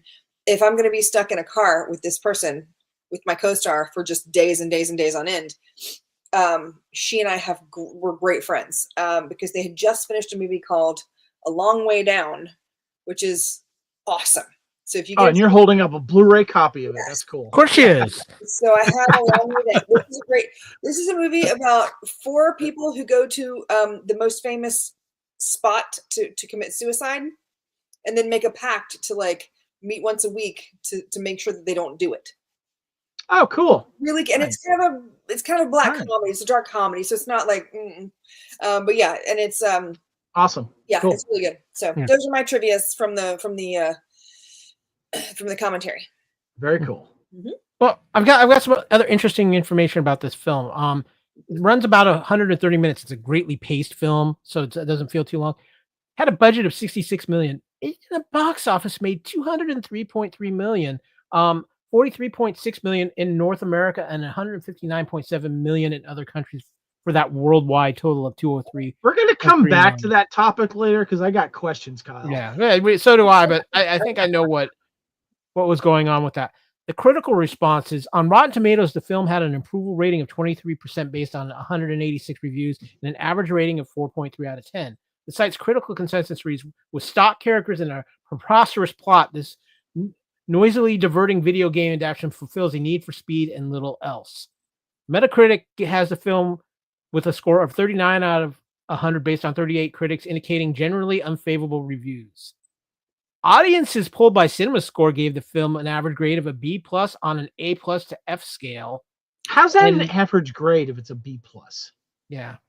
Well, I think that on average of averaging out what the grades were. So okay. Out of 100 people, 80 something of them said B+. Yeah. Michael Phillips of the Chicago Tribune gave the film 2.5 out of 4 stars, remarking that Paul has talent, though the actor's idea of simmering intensity in the context of Need for Speed comes off more like a serial killer in the making. Cooper, by contrast, seems to be having some fun playing a dashing, dastardly, sexy beast. Phillips added, at its occasional best, the thrills in this film recall the delirious fun of the Fast and Furious franchise. And lastly, Danny Korecki of automotive outlet The Drive discussed the thought that the Need for Speed film may have been better and had it been a TV series. There's some thoughts to that, but Kevin, you had something you want to talk about, because I think I know where you're coming from, and I agree with you, because yeah, I want to have this discussion with you guys because I was surprised by this. So the budget was 66 million, yet it made 203 million dollars. To me, that seems like it's successful. And I went to Reddit because I was trying to find more information about this. And Reddit says, why was the Need for Speed 2014 film a critical and commercial failure? And I pulled one of the Reddit users here saying, my theory was most fans of the series were expecting an underground / most wanted 2000 type of Need for Speed movie. I'm assuming that's reference to the video game 2005 edition that came out. But instead, they got a Hot Pursuit / Rivals, one which, in my honest opinion, isn't a bad thing. The logical reasons as to why it failed is that general audiences and some fans alike weren't expecting an NFS film to be made, Need for Speed, and it didn't help that the Fast and Furious series were still going strong. And I was looking at the Fast and Furious timeline. The previous Fast and Furious film was 6. number 6, and then the one that came out a year later was 7. So Fast and Furious was going strong at this time and making bank, Kyle. Yeah.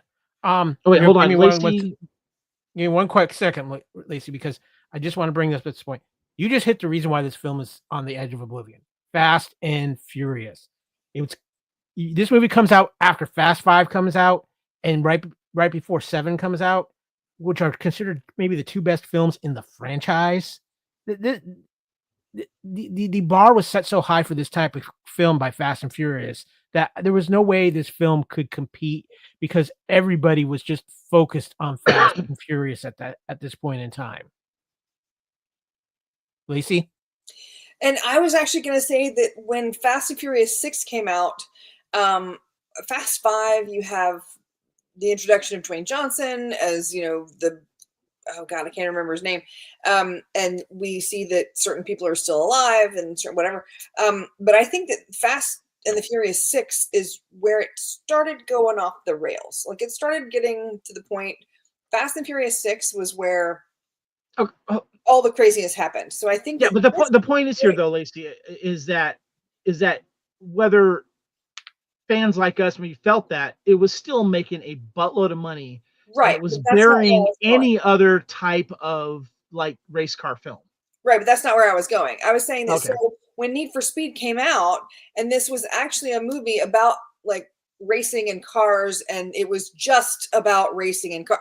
Yes, there's a side story and there's a reason behind the revenge and all that kind of stuff, but this was mostly racing cars. Okay. They were in the car for like 80% of the movie. Not former race cars becoming special forces right, guys. and they weren't like breaking into vaults or pulling vaults down the street. Like they weren't. Yeah. So I think that this was. That's why it's a little bit shocking to me that this didn't sort of stick around a little bit more, because this was I mean, you look at this picture on the cover, and it's Aaron Paul with 3 gorgeous vehicles. And that's all the cover is. And so this movie, that's all this movie's about. It's about a dude and cars and racing. It's awesome. Yeah. So you figure it should maybe last. But the thing is, in Los Angeles, in the film industry, a film has to make at least 2, if not 2.5 times its budget to be considered a success, like a financial success. Because the budget doesn't always include the marketing money they put into it, right? Well, it depends on whether or not they had a distribution deal before they made the movie. If you've got Steven Spielberg back in your film, you don't need to worry about the distribution deal. Right. Okay, so that would be likely included. Yeah. So unless something happened and Amblin decided to sell it off, that would be a different deal. But if you figure 66 million was the budget, they have to make what's double that is 122, or so 2.5 is almost 200. Okay, yeah. So for $200 million, I get you got this other franchise kind of bearing it, but don't you look at it going, look, we still made money in this. Let's try. We'll talk about sequel later, if it's ever going to happen. But don't you think that might have been something they would still try to do and maybe ride the coattails of what the other big racing franchise is doing, Kyle? I think the problem was, though, we were at a point where we were so heavy into franchises, and what was considered a success in the box office was so out of whack because of Fast and Furious, because of Marvel, because of Star Wars, and where the amounts were if a movie didn't break even 500 million, it was not going to see the light of day for a legitimate type of sequel. And that's at this point in time in 2014, really until before and right up until the point of COVID, if it didn't break 500 million, a sequel wasn't even going to be talked about. Yeah, well, especially for something that has this kind of budget, because when you started on a first film, you've got a $66 million budget, and you were using, 90% of your cars. Like I think it was all the cars except for the Gran Torino were kit cars, and when you think about the fact that the body shape that they put over one car was still $300,000 just for the shape of the body and the licensing to use that shape. So if you look at a sequel, you're easily looking at $100 million for the next budget. Well, the games were still going strong at the time, though, so you could also ride that coattail as well, right? But I didn't have any idea this was a game until I listened to the commentary. The game had fallen off some because you had Forza Motorsport come out, you had Grand Theft Auto coming out, Gran Turismo. So Need for Speed had really kind of, by the time this came out, was falling down the racing game scale as well, which did not help in that aspect. But it was still a known name quantity at that point. But it was not considered one of the top 3 racing games at that time. Okay, all right. When I don't know if we've mentioned this, but this movie's celebrating its 10th anniversary. It came out in 2014, and this is the year of 2024. And I found an article. I always like to see if a movie is celebrating or whatever we talked about, celebrating an anniversary. I always like to see if there is an article about it. And I found one on AaronPaulFans.com. Easy peasy, nice. Right? Yeah. By a user or fan called Jill Bow. 10 years ago, March 14th, 2014, Need for Speed was released in cinemas. It garnered a lot of attention due to being based on a popular gaming series, but also obviously with it starring Aaron Paul in his first major post-Breaking Bad role as the leader of the blockbuster. And the user goes in saying, "My personal confession, It's here I need to share a confession, and I'm doing this to present my own experience with the movie. It pains me to admit that when I first saw Need for Speed, I didn't come away from it as a fan. However, as the years passed, and I believe I'm not the only one experiencing this, there's been a real change of heart towards this movie. Personally, I now regularly rewatch this movie multiple times a year. I enjoy it immensely as a go-to film, and now wish that there would have been more, so it could have been become a franchise it deserved to be. Why didn't this happen? And yes, in part, I blame myself. I was part of the problem with my initial reaction back in 2014. I want to kind of have a quick little discussion about that, guys, because I feel like myself, this is me talking here. When I saw this in the theater originally, it didn't capture me. Maybe I don't know what it was about it at the time, Kyle, but I felt like, yes, I was enjoying the Fast and Furious franchise more, but I have rewatched it since then. And when you brought it up, I'm going like, I kind of remember enjoying that on a rewatch. And then when I did rewatch it, and I came back to going, dude, we got to talk about this film. So I feel like it's garnering more of attention now, because I think also there's Fast and Furious fatigue. Well, I think that's that because, and then that goes back to the point Lacey was making. Fast and Furious has gotten so ridiculously out there.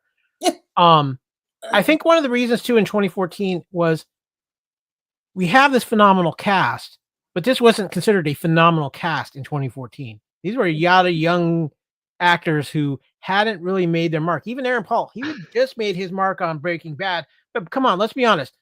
Bryan Cranston was getting all the massive pub for Breaking Bad. But Kyle, if you told me young, naked, walking out of quitting his job, Rami Malek was going to win an Oscar, I would go, nah. Yeah, exactly. I mean, truthfully, if I'm going to be 100% honest, obviously Aaron Paul was the main drawing. A lot of people knew Imogen Poots from the 28 months later film, and also she did that movie Centurion. Dominic Cooper was just kind of coming up. Kid Cudi was not known as an actor at this point, and so you had a lot of people kind of knew, but they weren't superstars yet, and everybody in this film has gone to some level of much higher success from when this film came out. And let's not forget too, Michael Keaton had disappeared for a while. This was kind of like one of the first movies he popped back up in. And so when the Keaton Renaissance kind of started, when Birdman came out, a lot of people were starting to go back and find things that he'd appeared in, and this was one of them. And I love this is one of the weirdest roles he's been in, Kyle. And Lacey, I want to get your thoughts on it too. But I was just like, I almost forgot he was in this because he doesn't mix with anyone else. He's like the mysterious guy that organizes the race. But Lacey, did you find yourself like coming back to this film going, yeah, I like this movie? Or did you like it straight on and always have liked it? I liked it originally. I do think that it was a matter of it just sort of fell by the wayside though, because you do have movies like, I love all of anything that's racing or sports car. I love watching the movies. I don't want to be in the car. I just want to watch the fun. They're always just fun, high action, whatever. When you get to the point where, okay, that photograph, that right there, one of the things that I listened to the first time I listened to the commentary when I first got the movie, like it's things like this scene, which is the scene from the accident, the wreck that kills little Pete. And I remember from watching the commentary this morning, I remember thinking about it when I listened to the commentary the first time originally, thinking how amazing it was that they actually did this. They did this particular. They did the whole thing, and they told us all about how they did it in like 6 different parts. And this was actually an homage to a wreck from the 1973. I don't remember the name of the race, but it was where it was the Roger Williamson's crash.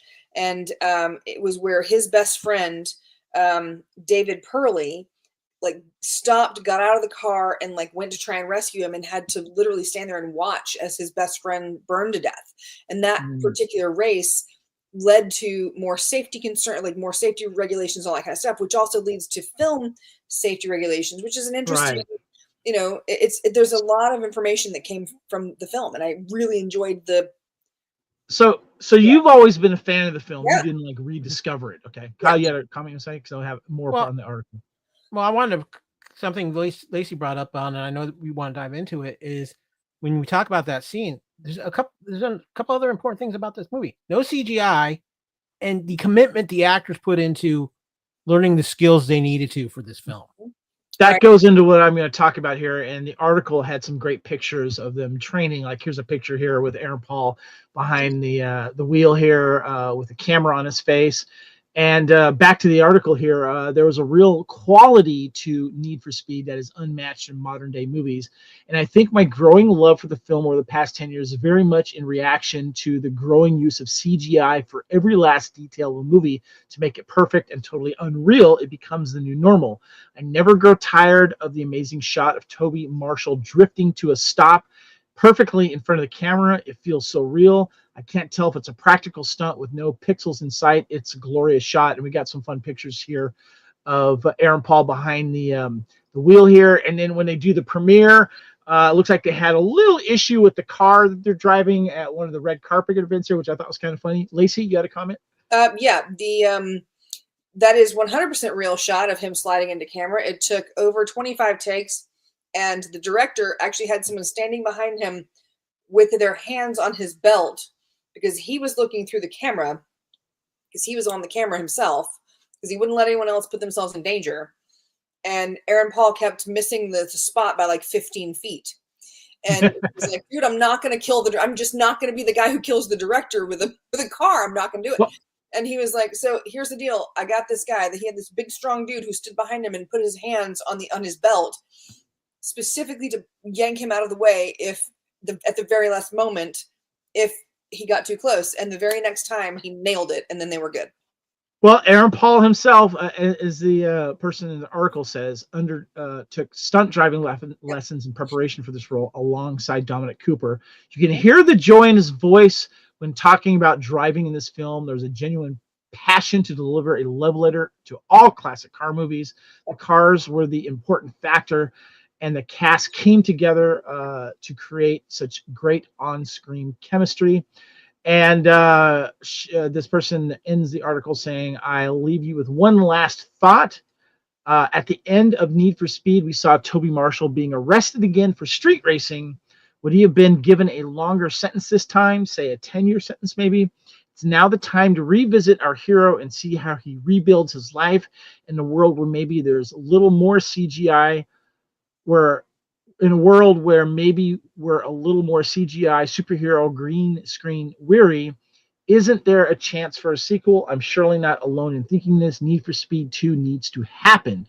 I feel the world is ready. It's just taken us a bit time to wake up to this fact. We'll get to the discussion for a sequel later.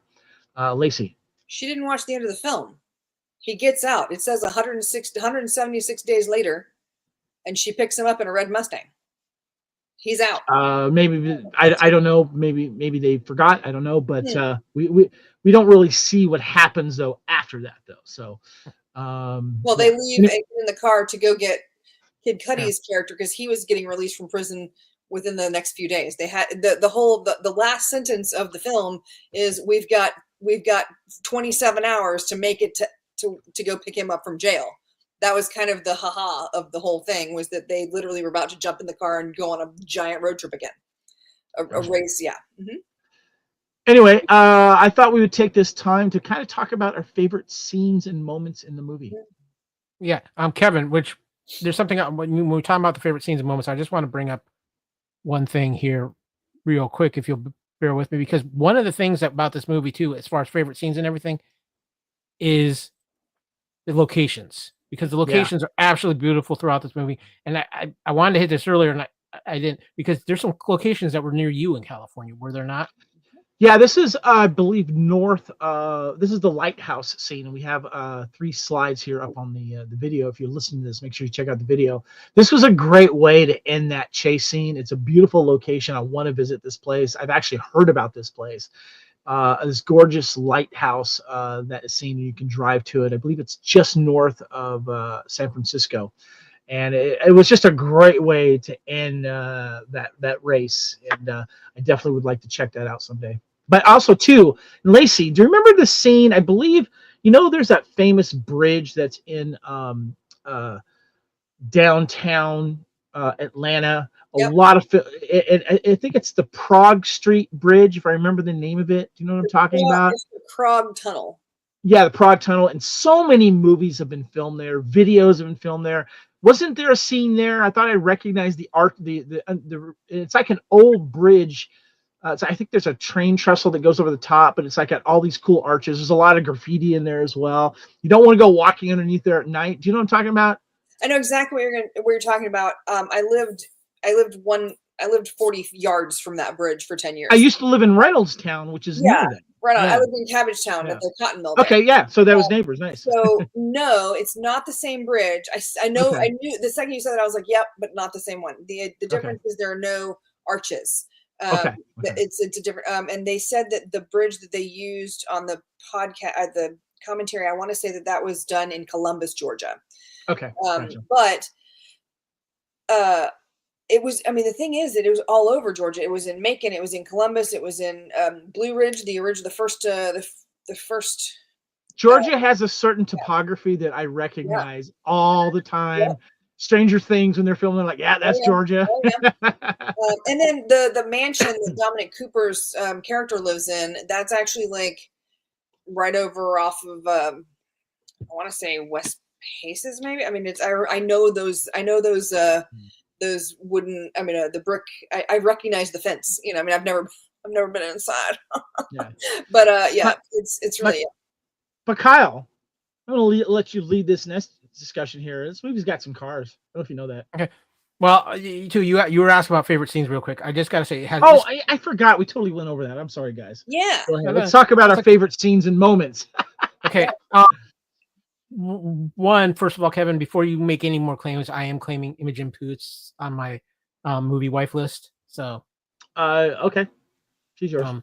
Yeah, it's the accent. Sorry, but she's so. This movie has two phenomenal car chase scenes in it. The first is the drive where they were escaping the police. I think it was they started in Detroit, and where you have Kid Cudi's character giving him directions from the Cessna. Is that the part where they have to refuel the car on the run and Imogen? That's after that happens before, and then they refill after, and that's a great scene. You're talking about where they run over the guy with the shopping cart or the shopping cart. Okay, yeah. Who, by the way, that was Henry Kingi, who was the same character that he played in the movie Car Wash, like 30 years beforehand. Weird. Hashtag trivia. And the final race to De Leon itself is just phenomenal and so well done. But to me, the thing that steals this movie as far as scenes, every scene that Aaron Paul and Imogen Poots have together is just the chemistry between the two of them is worth watching this movie for by itself. Yeah. So right on. What about you, Lacey? What are your favorite scenes or moments? I think my favorite scene has to be the weird, awkward thing where she's like, okay, we just got here. I'm going to book you a hotel. And he's like, well, you should stay with me. And she's like, he's like, I mean, for your safety, because, and the thing is that she doesn't say a word. She just looks at him and he just digs himself deeper and deeper and deeper. And it's hilarious.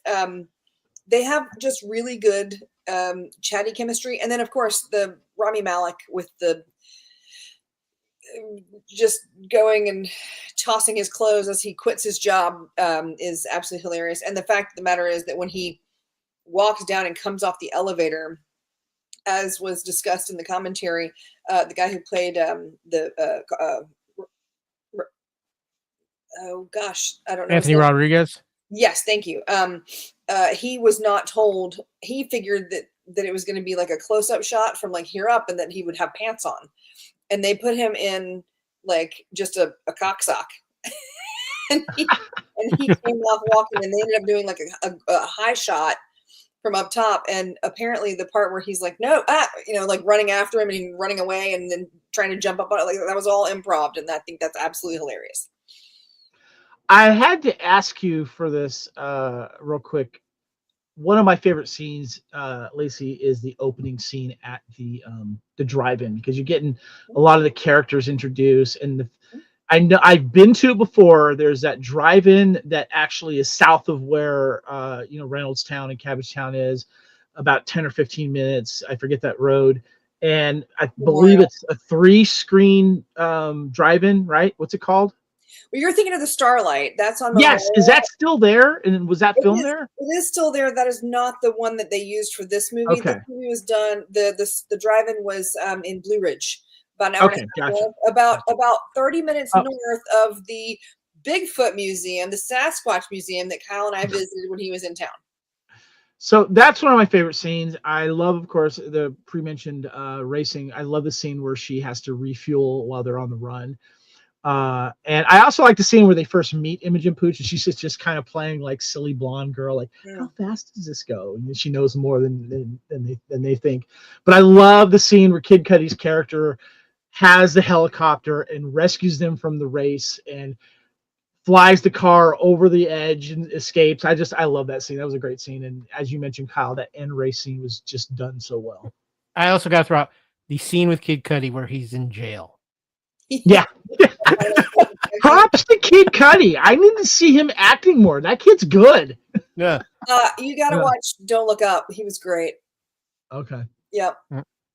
Well, Kevin, you brought it up because it is a car movie, which means we got some cars in this movie, and we got quite a bit of cars in this movie, starting with the 1966 Pontiac GTO. Oh. And of course, we follow that up with the 1969 Ford Gran Torino. The only I'm car that was not a kit right car, now, just so you guys know. Yeah. And we continue that with and this is the car I want, the 2013 Shelby GT 500. This car was just amazing. I mean, I know it was a kit, but if I could have the real car, yes, please. That's all I'm saying there. We follow it up next, and this was actually one of the other true cars, because this was a prototype at the time, the 2015 Ford Mustang GT. I'm like, yeah, that could get me in trouble. I just feel like that's begged for being pulled over because it's red. Yeah. The Celine S7. That one's gorgeous. Look at the lines on that one. Yeah. If you're listening to this podcast, check out the video for the slideshows. The Lamborghini Sesto Elemento. Hold on. This is the one that Dominic Cooper rides, right? Mm-hmm. Yeah. It looks evil, doesn't it? It looks like Batman. It looks like it with the red. It looks like Batman with the heat vision, the sonar vision. Infrared. Infrared. Apparently there was a third elemental after all. That's all I'm saying. Huh? Because Michael Keaton would really, because if you remember in the film, that was the whole thing. Tobey was all like, there was a third car. Yep. And then because Tobey Maguire shows up in this McLaren P1. I'm sorry, what? What? Oh, no, I'm sorry. I mixed up the cars. What's his last name in the movie? Tobey Maguire? I'm sorry, Tobey Maguire. Sorry. Toby. Aaron Paul's character. The character. Okay. Sorry. All right. So where are we at, here on the East Coast? What's this yellow car here? What is this one? This is the GT Spano. Okay, gotcha. And then, of course, the Bugatti Supersport. Oh, that one's pretty sleek. I like that one. See, that one to me looks like one of the old school cars that you would get at like a toy shop where everything was made out of wood. Yeah. Not that one, the one before it, the orange and brown one. Yeah. Then we had the Koenigsegg Agera. And then we had the Agera R. That's Toby's car, right? Yeah. Mm-hmm. Well, that's the one that he stole from the. Yeah. That's when Dakota Johnson helped him get the storage unit. It's the one that murdered Toby. And then the Agera S. Pete. And then, of course, we had the Ferrari 458 Italia. Chase car. Yeah. Lots of cars, Kevin. Yeah. It's kind of drooling at the moment. I know, right? Yeah, there's some good cars here. I just want to go back here with my choice that I would probably take is this one right here. What was the silver one that we called here? This one was the Celine S7. That one is gorgeous. Love you that know one. why? Wait a minute. Your movie wife is most famous for playing a character named Celine. That car looks in my head, when I first saw that car, I was like, that looks like the Xenomorph. Yeah, it does a little bit. Yeah. If it was a different color, it would look like the Xenomorph. And The GTO earlier mentioned too, the Pontiac one, that was really nice too. So yeah, good stuff here, Kyle. Yeah. Of course, Oops, sorry. we talked about it a little bit earlier, but yeah, the Need for Speed video game originally came out in 94, was actually a pretty popular game for a while, but by the time the movie actually came out, it wasn't as high up again on the video game side as it used to be. Just real quick, the movie, the game did have some accolades. It was a runner-up from Computer Gaming World's 1995 Action Game of the Year award, which ultimately went to Crusader No Remorse. The Need for Speed Electronic Arts' incredibly fast and enthralling driving game almost caught the checkered flag. Multiple courses with distinctive feels, brilliant SVGA graphics, and some of the hottest iron on the road make this 3DO conversion a worthy entry into the PC action game arena.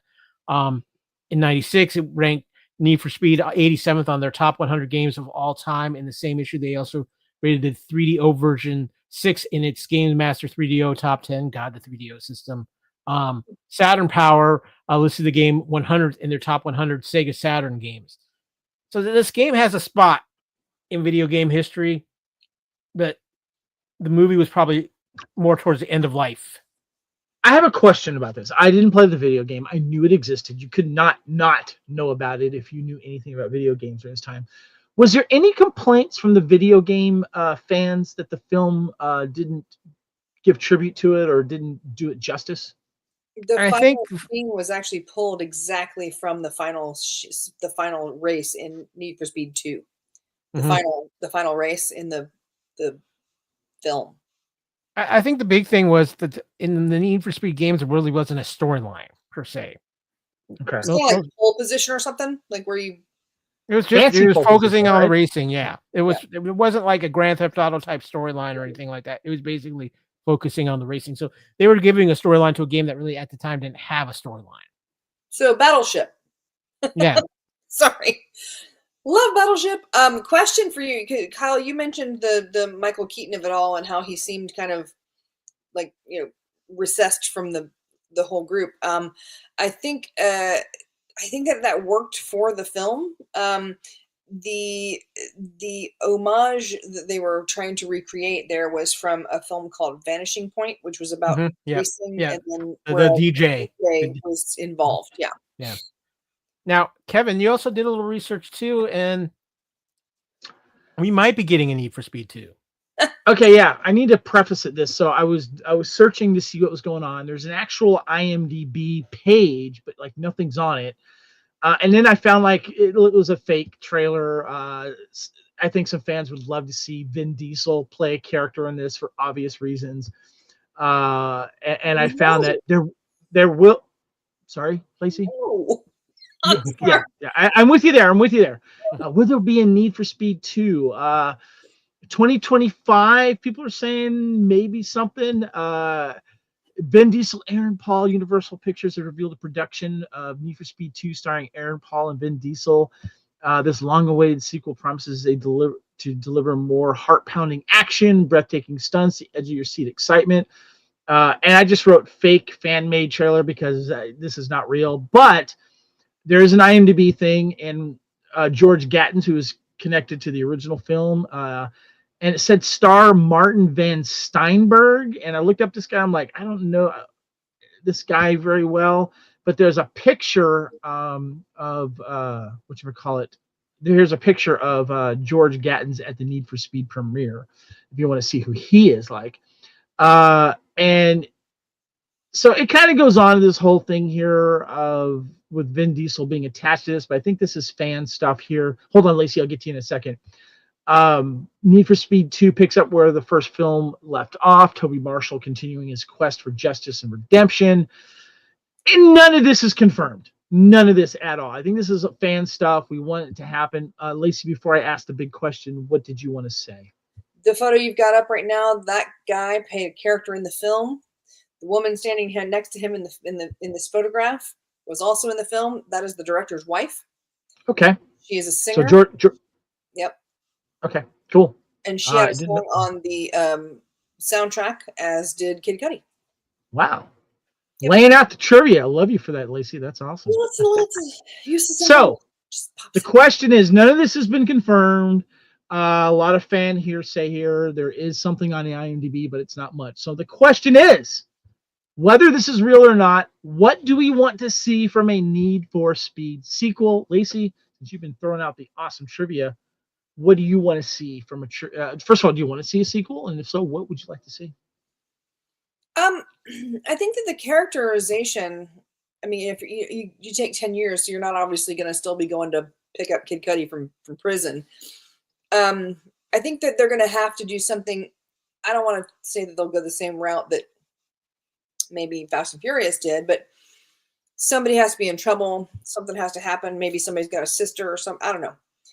There needs to be a reason for them to get back together. Maybe they've all gone their own separate ways. Maybe they come back to celebrate, celebration of life for Pete after 10 years. And then something happens and they got to fix it. I don't know. They got to figure out a way to be, look, they can do 6 Smoking the Bandit movies. I feel like they can get a second Need for Speed out. Kyle, I had mentioned this, people are getting Fast and Furious fatigue, and they've gone to space with the franchise. They've gone all over the world with this. They're all special forces people now. And I said, I would love to see the next movie, even though it's not going to happen, bring it down to street level racing again. I would love to see like a darker version of the Cannonball Run where,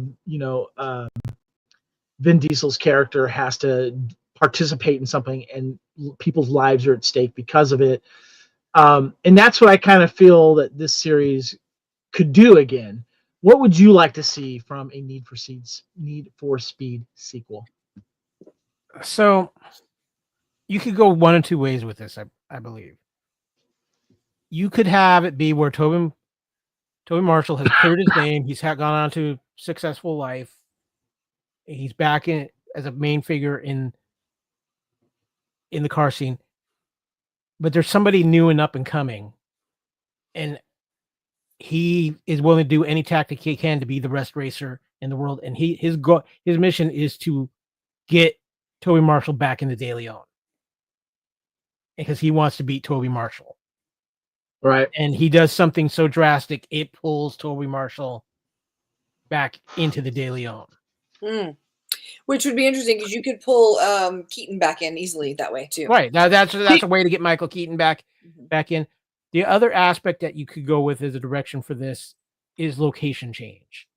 Maybe Tobey Marshall has gone over to Europe to work on a different type of car and gets pulled into a European version of the De Leon. Okay.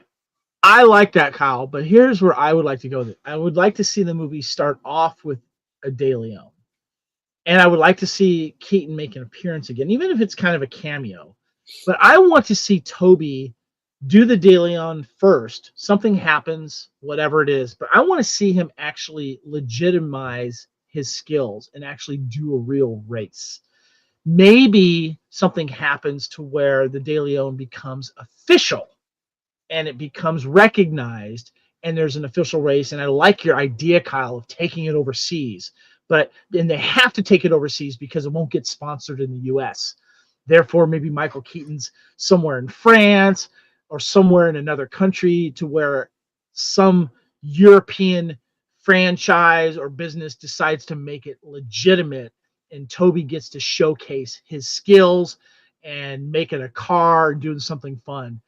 That is kind of where I would like to see it go. And yes, we get a new competitor, someone comes in, stuff like that. But would there be an interest in wanting to see this? Obviously, there's a fan base for it. I think there is, but you have got to get this crew back together, and I think that's. Oh yeah, that would be the hard part. You think Rami would come back, Kyle?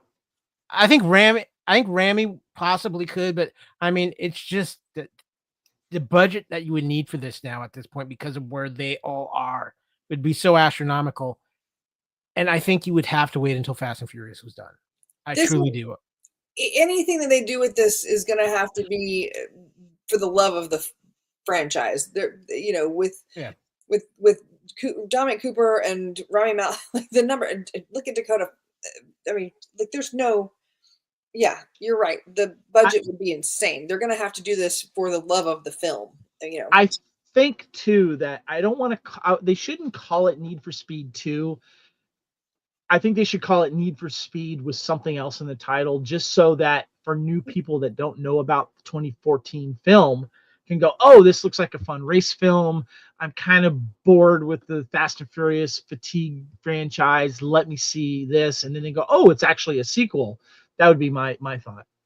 Need for Speed 2 validation. No, just Need for Speed something. Need for Speed reckless driving. Right? Speed. Now we need So let's ask the big question, guys. Do we save this film from oblivion, Kyle? So I think this is we've done some interesting films in Save from Oblivion. I think this is a film that has already saved itself from oblivion, but it did go to oblivion for several years. Yeah. And I think because of the success of the actors in this film and people revisiting it, because it started getting a lot of cable run maybe about 4 years ago. Mm. And I think during COVID, a lot of people rediscovered this film. And I think a lot of people realized this film was a lot more fun than what it initially was. And I think this is something that has happened, especially with a lot of the more modern films that we've talked about with Oblivion. COVID reopened people's eyes to a lot of films because they had nothing better to do and they were watching things. And I think this really gained momentum. I think because of Rami Malek's huge success with Mr. Robot and Bohemian Rhapsody, a lot of people were trying to get his back catalog and they were finding this movie because of that. And I think that this movie has actually saved itself from oblivion. So, I mean, I'm all in. Yeah, we got to save this movie from oblivion because I think this is a fun, entertaining, highly rewatchable film. Lacey. Absolutely. I agree with everything Kyle just said. I think that all those people who said, I could write a novel, I just need time. They did not take the pandemic to write a novel. They were watching movies like Need for Speed and other things that all their favorite actors were in. They just forgot they were in. So yeah, I think this has maybe already done its saving from oblivion by itself. Yeah. Yeah, I agree. I was so happy you brought this up, Kyle, because when you first mentioned it, I was like, okay, yeah, And then I ended up rewatching it, and you remember I came to you, we talked, I'm like, yeah, let's do this. And it's got a certain charm. I'll be honest with you, it's the movie I want to see from Fast and the Furious if they bring it down to earth. I would rather see them do a sequel to Need for Speed, but because and let me just tell you, I'm not saying I will see any Fast and Furious film just because, even though it's gotten silly and over the top. But this movie made me think about this is where I want to see Fast and Furious go, because honestly, I don't know if we'll see a sequel to this film, Need for Speed. But it brought back of the original Fast and Furious film, the down to earth thing, and I want to see Aaron Paul back. I love this guy. I want to see him. I love his voice. I just want to see him do more stuff. And I feel like he's kind of gotten lost in oblivion, to be honest with you. And I think this would be nice for him to return. And I'd love as many of these characters to come back. One last thing. And a lot of people might consider this a hot take, but I'm going there. There is more chemistry between Aaron Paul and Imogen Poots in this film than Vin Diesel has with anybody else in the Fast and Furious franchise outside of maybe Paul Walker. Yeah. That's fair. Yeah. Let's save this movie from oblivion. Come on, people. Let's watch this again. Absolutely. Well, we have had a long show tonight, but it's been worth it because this has been a fun conversation. But it's time to wrap things up around here at Culture Clash.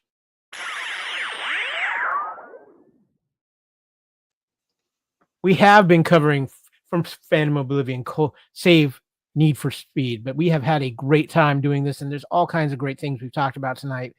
Good to talk some Marvel. Good to have Kevin back in here. Yay! Good to have you back. So, gummy teeth and all, ladies and gentlemen. But it's been fun talking. I'm sorry. What did you say, Kyle? I said gummy teeth and all. Oh God, I knew. I should have known. Yeah, I know better. Let me just tell you, I brought back a bunch of gummy candy, and I ate all the other gummy except for the gummy cheese because I saved them for the last. He saved him for podcasting. That's what he saved him for. God, this gummy is so good. Well, this has been Culture Clash, the flagship show of the Fandom Podcast Network. We do a lot of fun things around here, and we've got some fun stuff coming up. He's in a little bit of the last show. We kind of rearranged things, but we are getting back to our spotlight in time travel. This is the year of time travel here at the Fandom Podcast Network. We're diving into 2002's The Time Machine. Kevin, we're doing it for the Samantha Mumbo of it all, aren't we? Who? That's a name that's gone to oblivion. But that will be our next episode of Culture Clash Live, Time Travel Spotlight, The Time Machine. But you know what? It's all about the Fandom Podcast Network, and we want to thank all of you who have been watching on YouTube. If you are watching and you haven't yet, please subscribe, give us a like, share us out to your friends. We always love getting those subscribers. And if you're listening on one of the many places you can find the audio version of this show, whether it's our homepage at fpnet.podbean.com, iHeartRadio, Spotify, iTunes, Amazon, we're everywhere. We're trying to assimilate ourselves throughout the podcasting world out there. And of course, we also are trying to assimilate ourselves on social media. You can find the Fandom Podcast on Facebook on our main Facebook page. You can find us on Twitter at FanPod Network. We're working on getting ourselves on a couple other places. Personally, you can find me, Kyle, on Facebook. You can find me on Twitter at AKyleW. You can find me on Instagram and Threads at AKyleFandom. And you can now find me on Blue Sky at AKyleW. Kevin, where can people find you? Spartan_Phoenix on pretty much all the socials, with the exception of Blue Sky, which I am now part of. I am Spartan Phoenix, no underscore. So yeah, check me out there, and Fandom Podcast Network will be there soon. Miss Adderhole, where can we find you? I'm Lacy Pants. Hello. I'm in all the spots as Lacy Pants, except for Instagram, where I am the Lacy Pants. Oh no, you threw a curveball. I know. Well, I got myself locked out of my Lacy Pants, and I can't figure out how to get back in there. So, well, she might be the Lacy Pants, but even more importantly, she is the queen of movie foo. I also used to have one that was French, that was the Lacy Pantalon, which was. I like that. I did those in French for a minute while I was over. Yeah. Well, guys, we have had a blast bringing you all the fandom news and reviews and talking Need for Speed. If you have not seen this movie, go see this movie. This is a fun movie. It was great to revisit. Good suggestion, Kyle. Well done. So, with that, guys, we are going to get out of here. We have done this saying, as always, most importantly, though, like we believe here at the Fandom Podcast Network, respect each other and enjoy your fandom. This thing is done, and we are out of here.